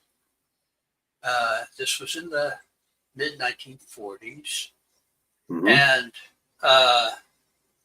he had all of the things that you needed to become a lodge master in the OTO. A, he existed. B, he had gone through the primary degrees. And C, Crowley at a distance had made him a 9th degree, subject to the inner secrets of the order, which I gather at that time, the intervening degrees, which exist in practice now, a lot of them, were just sort of skipped over. You did the primary degrees first, second, and third, and then you were skipped to 9th at the discretion of the Grand Master of the Order at that time, Crowley. So the lodge became Jack Parsons' home, known as the Parsonage.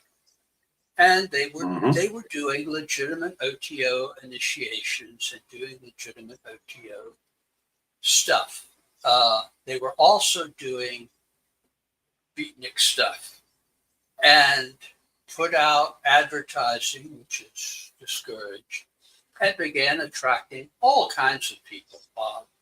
Among them, Robert Heinlein, people basically in the disaffected proto-beatnik circles of the late 1940s, early 1950s, because Parsons, I don't remember the exact words of the ad, but it basically said, "All are welcome here, communists and atheists and beatniks and fellow travelers," you know, just giving a whole list of what passed for high weirdness among people who would be in Southern Cal at that time.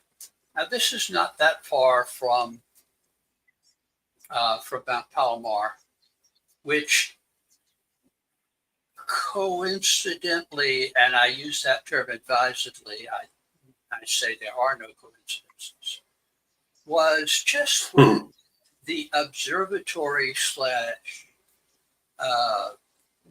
science center, so to speak, was being organized by a gentleman of impeccable credentials who was advised by what he described as an imp, I-M-P, imp.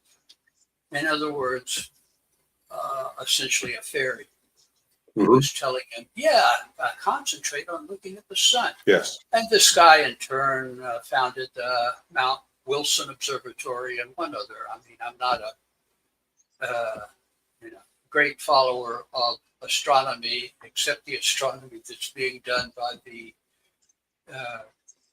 unfiltered orbital, the Hubble and the JWST, those that are outside the atmosphere of the Earth, I guess. Because anything within the atmosphere, you run into very problems that we were discussing earlier. Anyway, so the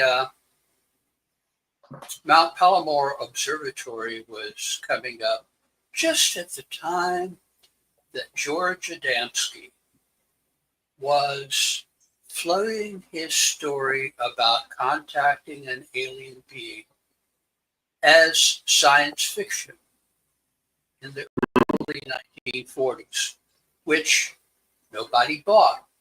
So George, who lived on what he called Palomar Gardens, in fact, he was a co-owner, I believe, and had a little, as was very common at the end of World War II, these little diners that sprung up. A lot of them were called silver diners. There's some recreations of them now, and maybe even a few that survived, but basically they were mostly returning veterans of World War II that had some money in their pocket, and they started these little quick order restaurants, which were the grandparents of McDonald's and, you know, all the fast food restaurants that have come about since. When I was a little kid, I used to go to one of those run by a guy called Pee Wee. It was called Pee Wee's Place. And they made really delicious chopped steaks.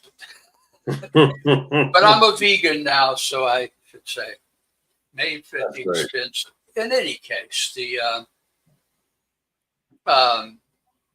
George Adamski set up shop and said to some of his early followers, which included some very unsavory people like George Hunt Williams, people that had been, and this is all discussed in the book, people that had been part of the I Am movement. Before that, the Silver Shirts, which was the U.S. equivalent of the brown shirts in Germany and the black shirts in Italy. In other words, outright fascists. And Adamski, I don't know that he was a member of those groups, but he certainly, I did not know Adamski. I was actually in D.C. when he died at a secret meeting myself. He died down the road, having given a speech, and was buried with honors at Arlington, not because of World War II. He was a veteran of World War I. That was sufficient to get him draped in a flag and buried there. But my friend Jim Mosley, who was not a bigot of any sort, said Adamski was a Jew hater. And that would coincide with some of the people that were assembled at Palomar Gardens, just down the road a piece from the Palomar Observatory. So on the other side, not too far away, just up a piece in Pasadena, was Agape Lodge. And when that folded, early 1950s, I think, and Parsons had, he was a pioneer in rocket-assisted aircraft. He blew himself up, or somebody blew him up. In any case, he was gone, the parsonage was gone, and Agape Lodge was gone. There was only one survivor of Agape Lodge who formed his own lodge, the Solar Lodge, which, depending on who you talk to, the guy's name was Ray Leffingwell. I don't believe he's still living, but he was, his OTO credentials were fine. The official OTO says it was not our lodge. He said that it was. So, you know, it depends on who you believe. You know, do you believe Grant? Do you believe Moda? Do you believe Bill Breeze? Do you believe, it just depends. Well, Leffingwell never claimed to be the head of the OTO. He claimed to have an OTO lodge that he was doing initiations at, which attracted late beatnik, early hippie types among those who were attracted there was one Charles Manson. I Oh, don't wow. think he was around very long, but it accounts for the fact why the OTO, official OTO, traces its lineages to Agape Lodge, which is crucial to its lineage. The Grand Lodge for the whole world is called Agape Grand Lodge now. Oh, wow. But doesn't trace its origin to the illegitimate lodge of acknowledged OTO ninth degree Ray Leffingwell, the Solar Lodge. Yeah, And the if you Solar want Lodge. to learn about the Solar Lodge, there's a long and fairly infamous article on the internet about it. I saw it, I read it, and TV series Castle Rock is based upon it. The Boy in the Cage. Mhm. And Well, I mean, it was sort of a precursor to the Church of Satan in some ways, but in fact, it never ceased to be an OTO lodge, but it seems to have had an open door which attracted a lot of the same kind of wacko people that that Parsons had cultivated to his long-term detriment in Agape Lodge in Pasadena, which again, hop, skip, and a jump to. Now, I know people who think that there's a direct connection between what I'm about to say next and Agape Lodge during Parsons' period. There might be other people who think, yes, the Solar Lodge would do something like that, but not Agape Lodge. I don't see that big a difference, frankly. I mean, if you're visited by Charles Manson, that doesn't make you Charles Manson. I mean, he was presenting himself to the hippie community as a fellow hippie, not the felon, ex-con aspirant to musical fame and racist bigotry that he was. That wasn't his come on. So that, that may tar the Solar Lodge in the eyes of the official OTO. It makes it pretty much no different from the Agape Lodge of the 1930s and 40s, which certainly was neither racist nor visited by Charles Manson, who I don't think had even been, well, maybe he was born, but he was probably a child or somewhere in jail, which he did a lot of doing before going to San Francisco with flowers in his hair, like everybody else. It was the thing to do. But what happened next, whatever the origin, is as follows. There is a comic strip, and I've had words with my publisher about the origin of the comic strip in question, because it is in the style of 1930s comics, which I have some expertise in classical comic books. I'm not a comic fan. I don't have anything to do with the Marvel universe now. We did invite Stan Lee to one of our New Year's parties once, but that's before the Marvel cinematic universe or any of that came about.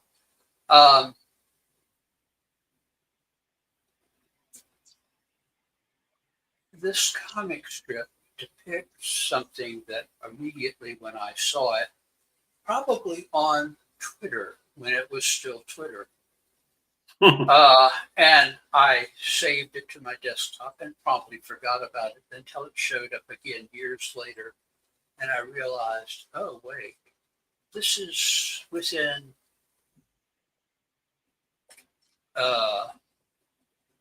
driving distance of the, at that time, only active OTO groups outside of Switzerland, which had a different makeup altogether.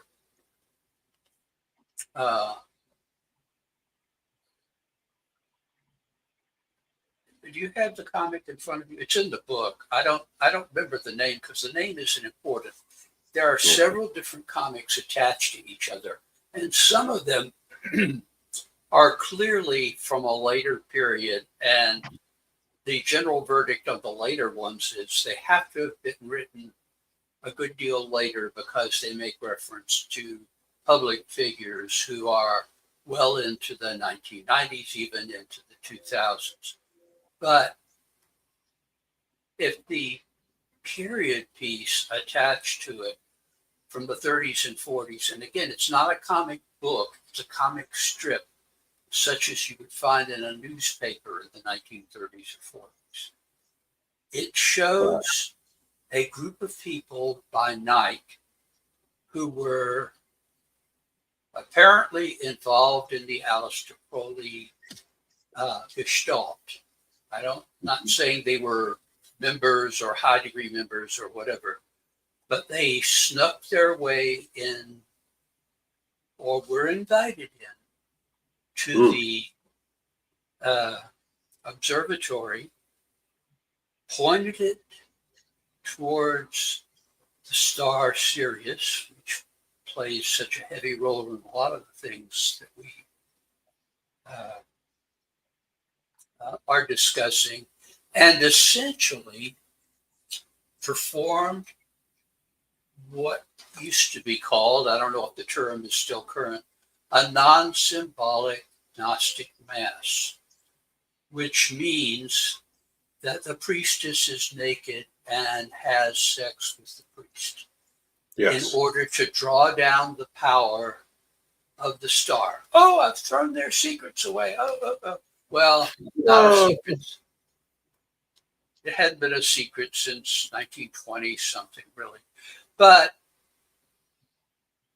if that is a depicting a real event, and whoever drew it certainly had direct knowledge of it, because it paraphrases, but it's clearly taken from the ritual and is sufficiently initiated to know what the innermost teaching of essentially the whole tradition that comes out of Tantra in the East, the works of P.B. Randolph during his travels in Egypt and the Levant, and from him to the Hermetic Brotherhood of Light, from the Hermetic Brotherhood of Light to the original OTO under Kellner and Royce, and thence to various manifestations of the Hermetic Brotherhood of Light, right down to moi. So, that's, and the Celestial Lodge of Sirius, which is the imprint that publishes my books currently. So I will speak well of them at all costs. But apparently this ritual occurred once, maybe more than once. And it would not be too much of a stretch to say, given that the establishment of this observatory and several others were from a guy who was listening to an imp as to what he should do. And I understand he eventually, as will happen to people who are under that kind of influence, wound up spending his latter years in a mental facility, which is a very sad thing because his astronomical prowess was astronomical. I mean, he was fixated on solar symbolism, but he was basically the founder there and the founder of Mount Wilson. And whether he was in the thrall of the Black Lodge or just listening to a being, oh, come on, guys. I know, guys. I heard someone talking about the imp. It was like in a Solomonic circle. What's the guy name who speaks about Admiral Law? You guys put it in the chat. Admiral Byrd? No, he talks about the laws of the maritime law a lot, but he said that Charles Hapgood. No, it's not him. He looks kind of like the guy. There is a little myth of him being what's the guy that came out of? He started the Temple of Set. Yeah. That funny eyebrow, but he looks like him in reverse. It's like his nemesis or something. Yeah, Jordan Maxwell. Yeah. Okay. But he talked about a lot of people that were Temple of Set, who were raised in the Church of Satan and then the Temple of Set, have defected, so to speak. And I have, don't do that to me. I know how to undo you now.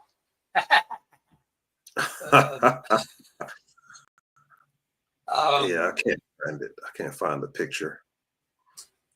Okay, well, that guy was also said to be a CIA person, but he was also said to be a neo-Nazi, which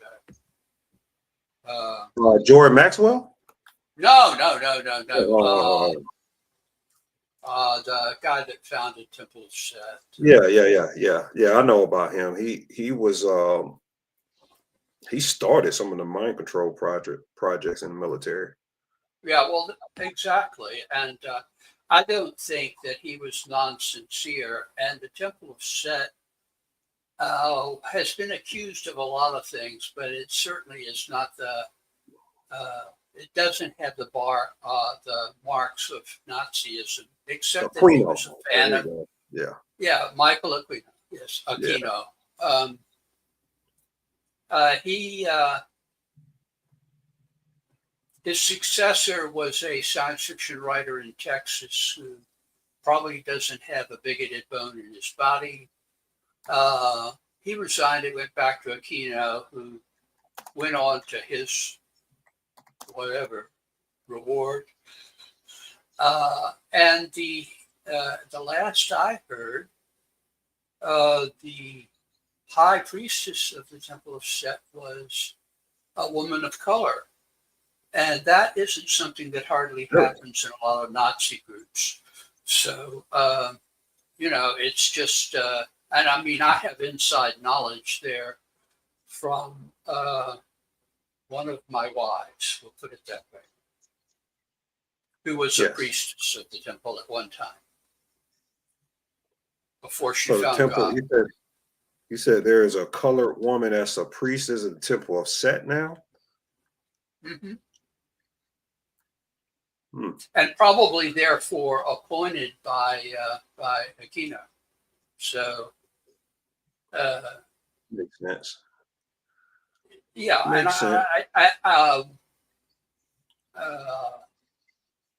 What little I've been able, because I have no interest in being in it. There are gay people, there are, dare I say, trans people involved in the Temple of Set. There are ordinary Joes, and there are people of every color and creed, background, etc. And the whole membership is 200 or 300 at maximum. So it has a bigger impact than its membership merits. But then apparently the OTO has dropped to a little over 1,000, at least in the US at this point. So the extreme right will say that the Temple of Set has became woke. I suppose so. I get, to me, the extreme right would have all the signs of being part of that they would either have to be fascist in their political organization, which would mean they would not really be fond of democracy of any sort, or they would have to be part and parcel of the racial theories of Nazism. And that certainly is not true of any of the major bodies that I've seen, although in the last year or so, you see a lot of anti-Semitism on elite campuses. So, no, it's hard to say. But I don't, the ones I'm acquainted with, I mean, the OTO, I have many, many criticisms of, but it doesn't care about people's race, creed, color, background, sexual orientation, or pretty much anything of that sort. And are there people who are neo-Nazis? Well, not since Jim Wasserman passed away, my arch enemy therein. But it has no, none of the Nazi, as an organization, none of the Nazi regalia or stuff. As my lodge master, first lodge master, said to me upon taking initiation, because I happened to take it with a guy who had a Nazi belt on, which I didn't notice at the time. The lodge master, of course, didn't say anything during the initiation, but he said afterwards, boy, that guy really came to the wrong lodge. And I think that it's closer to being libertarian. I often say of the Thelemic philosophy, it's Ayn Rand with a little occult razzle-dazzle thrown in. That doesn't make it evil, it makes it stupid. I was sharing the wrong thing the whole time. I'm sorry, guys. I found it though. So could this be the little imp that they mentioned? Oh yeah, I mean, an imp takes on many forms. It can be a homunculus. Well, again, it's like all of these things trace back to a single thing. And it's like a lot of people who are under the spell of the Black Lodge, as opposed to being members or having ill intentions or whatever. They transcribe the messages from Ashtar. Well, at least Ashtar uses a real demonic / imp name, because Ashtar, Ashtaroth, Ashtara, Ishtar, all of those are the same Babylonian / Akkadian / going back in history, evil deities of war and lust that you go back to, and then became in medieval lore the demon Ashtar or Ashtaroth, and now is posing as a being from whichever star they're claiming it's from now, and is channeling through a variety of people. And I would say the lore about the medieval version was, this is interesting because it goes back to one of the medieval grimoires. Ashtaroth claims that he was not a fallen angel and that he had traveled to America and become part of the hierarchy above, secret chiefs above America. Yes. And now he's claiming to be an extraterrestrial being who is interested in the welfare of all of us guys who are trying to, get through the day.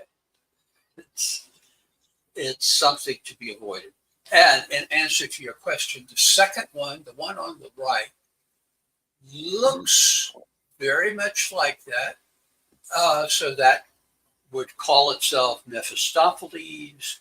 And the one on the left, I believe, is supposed to be the one that Dee and Kelly conjured up that was sort of the transmission route for the Enochian system, which I have used. It can be used for good and for evil. the best way to use it is to, as you were mentioning earlier, I'm not sure if it was on the program or before, but we were talking about which of Crowley's works are reliable. And I said, well, you can, within limits, trust 777 and Vision and the Voice, the record of his scryings in North Africa.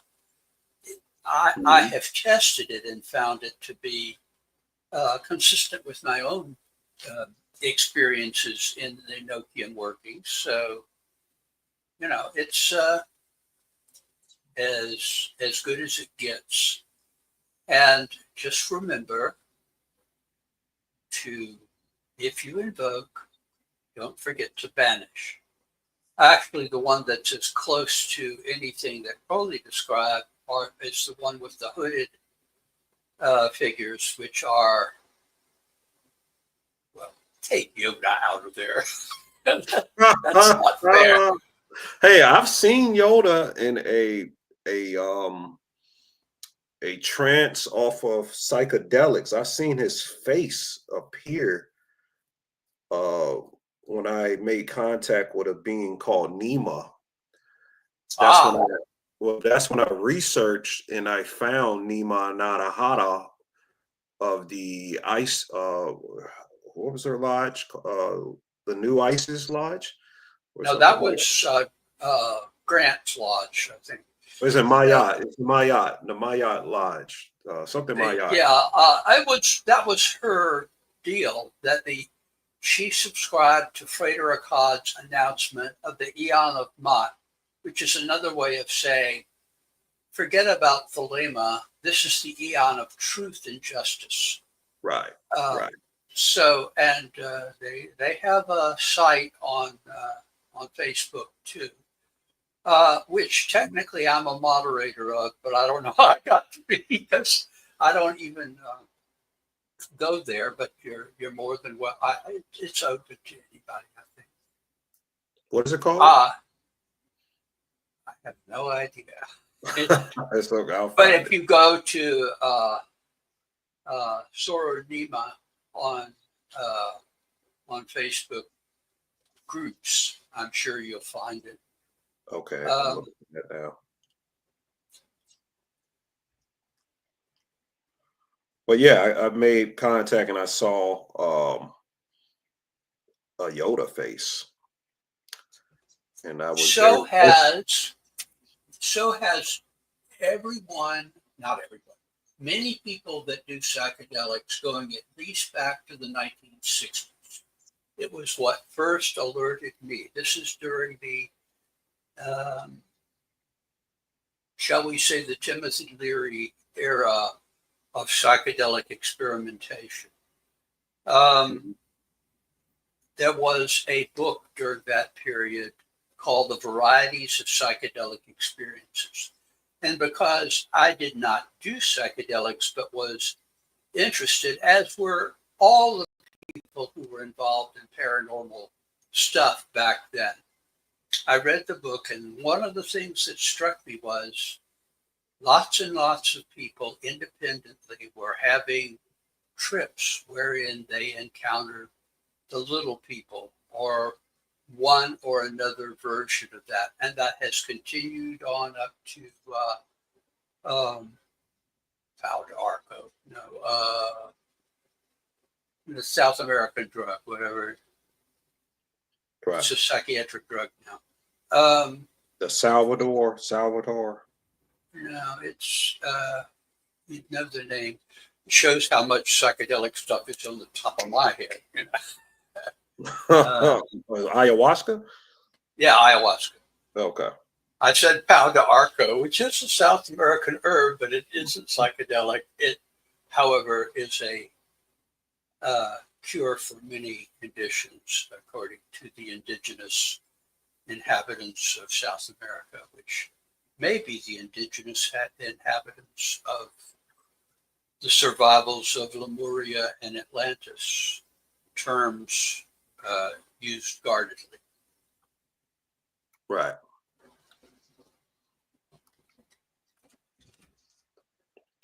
So Where are we now?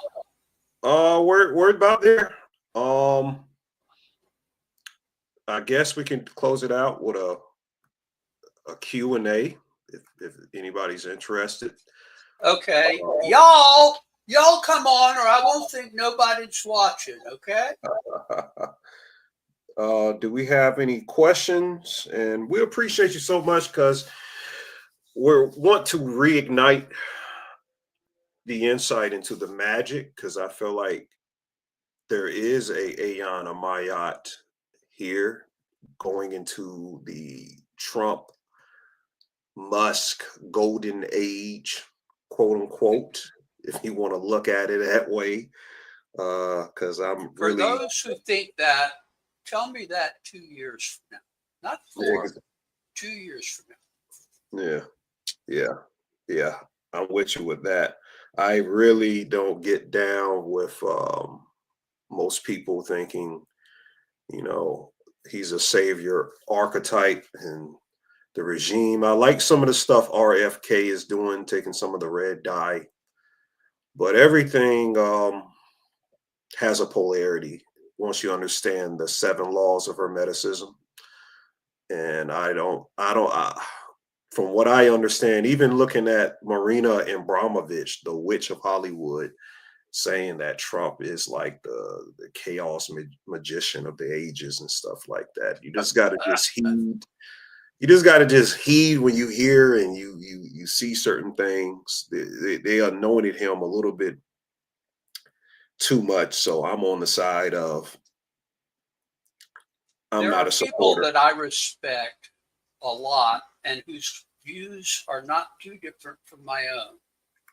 Who think of him as a savior, not necessarily in the religious sense. Some unfortunately think that. And what I would say to that is he's no savior. Whatever, views that he's channeling, I have respect for a lot of his followers who are feeling displaced and disowned and left behind. But he's not their savior. He's a diversion, like Putin, a diversion. And that doesn't make me disrespect anybody who thinks that he is something, well, almost literally Jesus come back. The reality is he's not. And sooner or later, a lot of these people, some already, are figuring this out. Of course, if they take my Social Security, I'm on the street. And my friends, you don't want to put me back on the street, because I was a street warrior for a long time, and I've still got a little juice in the can, if you follow my meaning. You'll be fine. You'll be fine. So we have a question from Masonic Traveler. He says, so are the secret chiefs aliens, Allen, or who were the ones Crawley was in contact of? Such as Iwas and Lam? I guess that's what he's referencing. Yeah, that's what he's referring to. It depends on what you mean by aliens. If you mean by aliens, beings that are sentient but non-human, absolutely. If you mean beings from other planets in our universe, in our galaxy, in somewhere on a nearby star, or what the old thing was when I first got involved, from Mars. They come from Mars. I would say, in my judgment, no. That's a blind alley that has been walked down since the end of World War II with 0 results. You hear about crash saucers, find one. You hear about alien beings working with humans, show me one. I think that these beings all trace to either something really exotic, like we were talking about Robert Temple's proposal and going back to the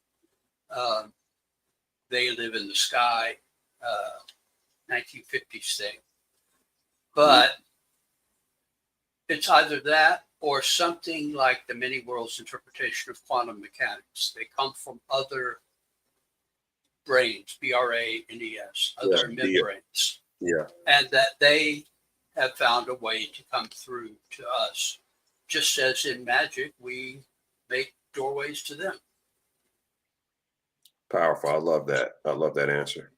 And Adonijah, Mm-hmm. I can respond to that question, which is any connection with reports of shadow people and the men in black?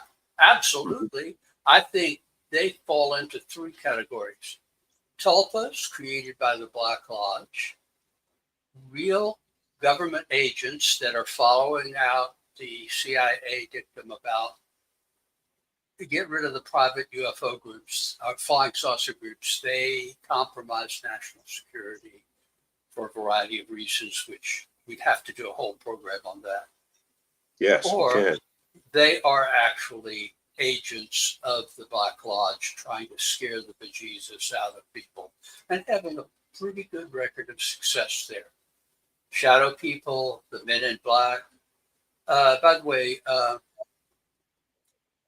he's credited as story consultant, but my son Alex was the story consultant and was actually a chief writer on a book on one of the sequel books about the shadow people. It's called Return of the Shadow Man or Revenge of the Shadow Man. I don't know. He's not real keen on that because he doesn't get a full writer credit on it. But oh man, feel free. Well, I mean, he gets a credit, but you know, if you get a credit, you get paid. No credit, nobody knows. And I guess we'll do this last question because we got to let Mr. Allen get his rest. Hey, I'm just getting started. But I haven't eaten yet. If I don't eat, I turn into a pumpkin at midnight. I agree. I'm gonna need some food too. Where did the concept of the Black Lodge come from? I think that's a good question to end on. Yeah, there is not a single answer to that. As we use the term now, it came from Madame Blavatsky and the founders of the Theosophical Society in the 1870s. It goes back a little further than that when Blavatsky and Colonel Alcott were in Egypt during their trans-channeling thing. And they got kicked out of the Hermetic Brotherhood of Light by, I assume, by Palos Metaman, who was a surviving Coptic magician with the ancient secrets of Coptic magic. And then they decided to move on to India and be theosophists. I mean, I'm really abbreviating the discussion there. But she, I think, was the first to use the term Black Lodge, but I think the Black Lodge has obviously existed possibly even before the human race, but certainly since the dawn of humanity. We have, understand that I use the term myth as Joseph Campbell uses it, not to mean falsehood, but to mean legendary based in reality, like Troy. I'm not saying that the Iliad is word for word, or for that matter, Genesis is word for word, but it sure has a correlation to actual history. Well, maybe not Genesis, maybe Judges. But in any case, pay no attention. That's what I went to school for. A long time ago, you know, when the dinosaurs were. But it's a term of art that has been in magical community use on a broad basis since circa 1875.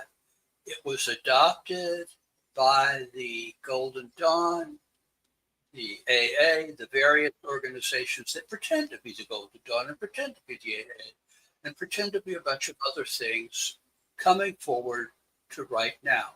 But I would say that the repository of understanding of it are those organizations that can trace back to Metamon, to Peter Davidson, which wound up coming to America. Even, I would say, to his associate, Thomas something or other. He went to California and founded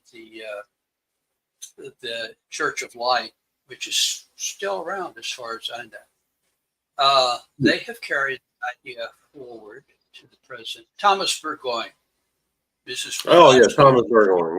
Yeah. Got his book. She really disliked him. He wrote The Light of Egypt, Volume 1, and then, according to his followers, wrote The Light of Egypt, Volume 2, after he died. So, take this under advisement. After he died. It is very boulderized. You take a lot from P.B. Randolph. And gotta give him credit. Really, Crowley seems to have totally left Randolph out. I will not presume to understand what the reason for that is, but maybe it's the same reason he left Krishnamurti out. But we'll leave that for another program. We get it. We thank you so much for coming on and blessing us with your knowledge this evening. You gave us so much insight that I don't see anybody else giving, and I don't think they possibly can give it. So, man, it's always a treat to have you on, and we have to do more shows. I think we can get more creative, get people up here and have some phenomenal things in 2025. So I thank you for your community service and helping us understand this stuff and giving us the text for us to read, so we can because shoot, I have to read like a chapter or two of the Black Lodge, the real Seekers of the Black Lodge at a time, so I can absorb and appreciate and also do my research, because it's like, wow, I was stuck on the schools of Wittenberg for a month. Well, So if you find it, don't join it. That's all I can say. Oh, They're no. not friendly people, but they'll be glad to have you aboard. Hey, we can give you powers and abilities far beyond those of mortal men. That's from Superman. Oh yeah. Able to leap tall buildings in a single bound. That's from the 1950s version from George Reeves, who, by the way, killed himself or was killed. That depends on whose version.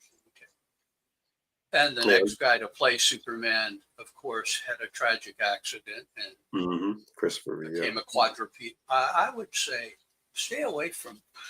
it. Yeah, there's a story there, but we'll save that for another time too. Yeah, I'm staying away. Gil Scott Heron put my point of view out there. There ain't no such thing as a Superman.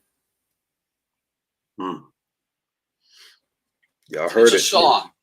Yeah, it's a good song that I often remember for people who are into the Marvel universe. I'm definitely am. I'm enjoying it. I like the new Captain America. A lot of people don't. But yeah, you guys stay away from the Voldemort Wittenberg schools of Hogwarts. And it's not Hogwarts. Well, it definitely isn't. But thank you for coming on, Dr. Allen Greenfield. If you're looking to get in contact or looking to more information, all of his links, if you want to donate, everything's in the tab. Click the tab and all of his information is there. And donate to the Spiritual Shade Room. We like to have guests like this, and we want to continue it and increase our knowledge into the esoteric and the occult and spiritual realms. And with that being said, do you have any last words you would like to tell the people before we close out? I don't want to be crass and say buy my books, but if you found this interesting, please, please, it's the only independent source of income I have. Buy my books. Thank you. And thank you for allowing me on, honey. I appreciate it. No, that's no problem. So with that, everyone, I will say Rimpoya, Shulu, Ashe to the ancestors, and peace until the next one. Have a good one. Peace out.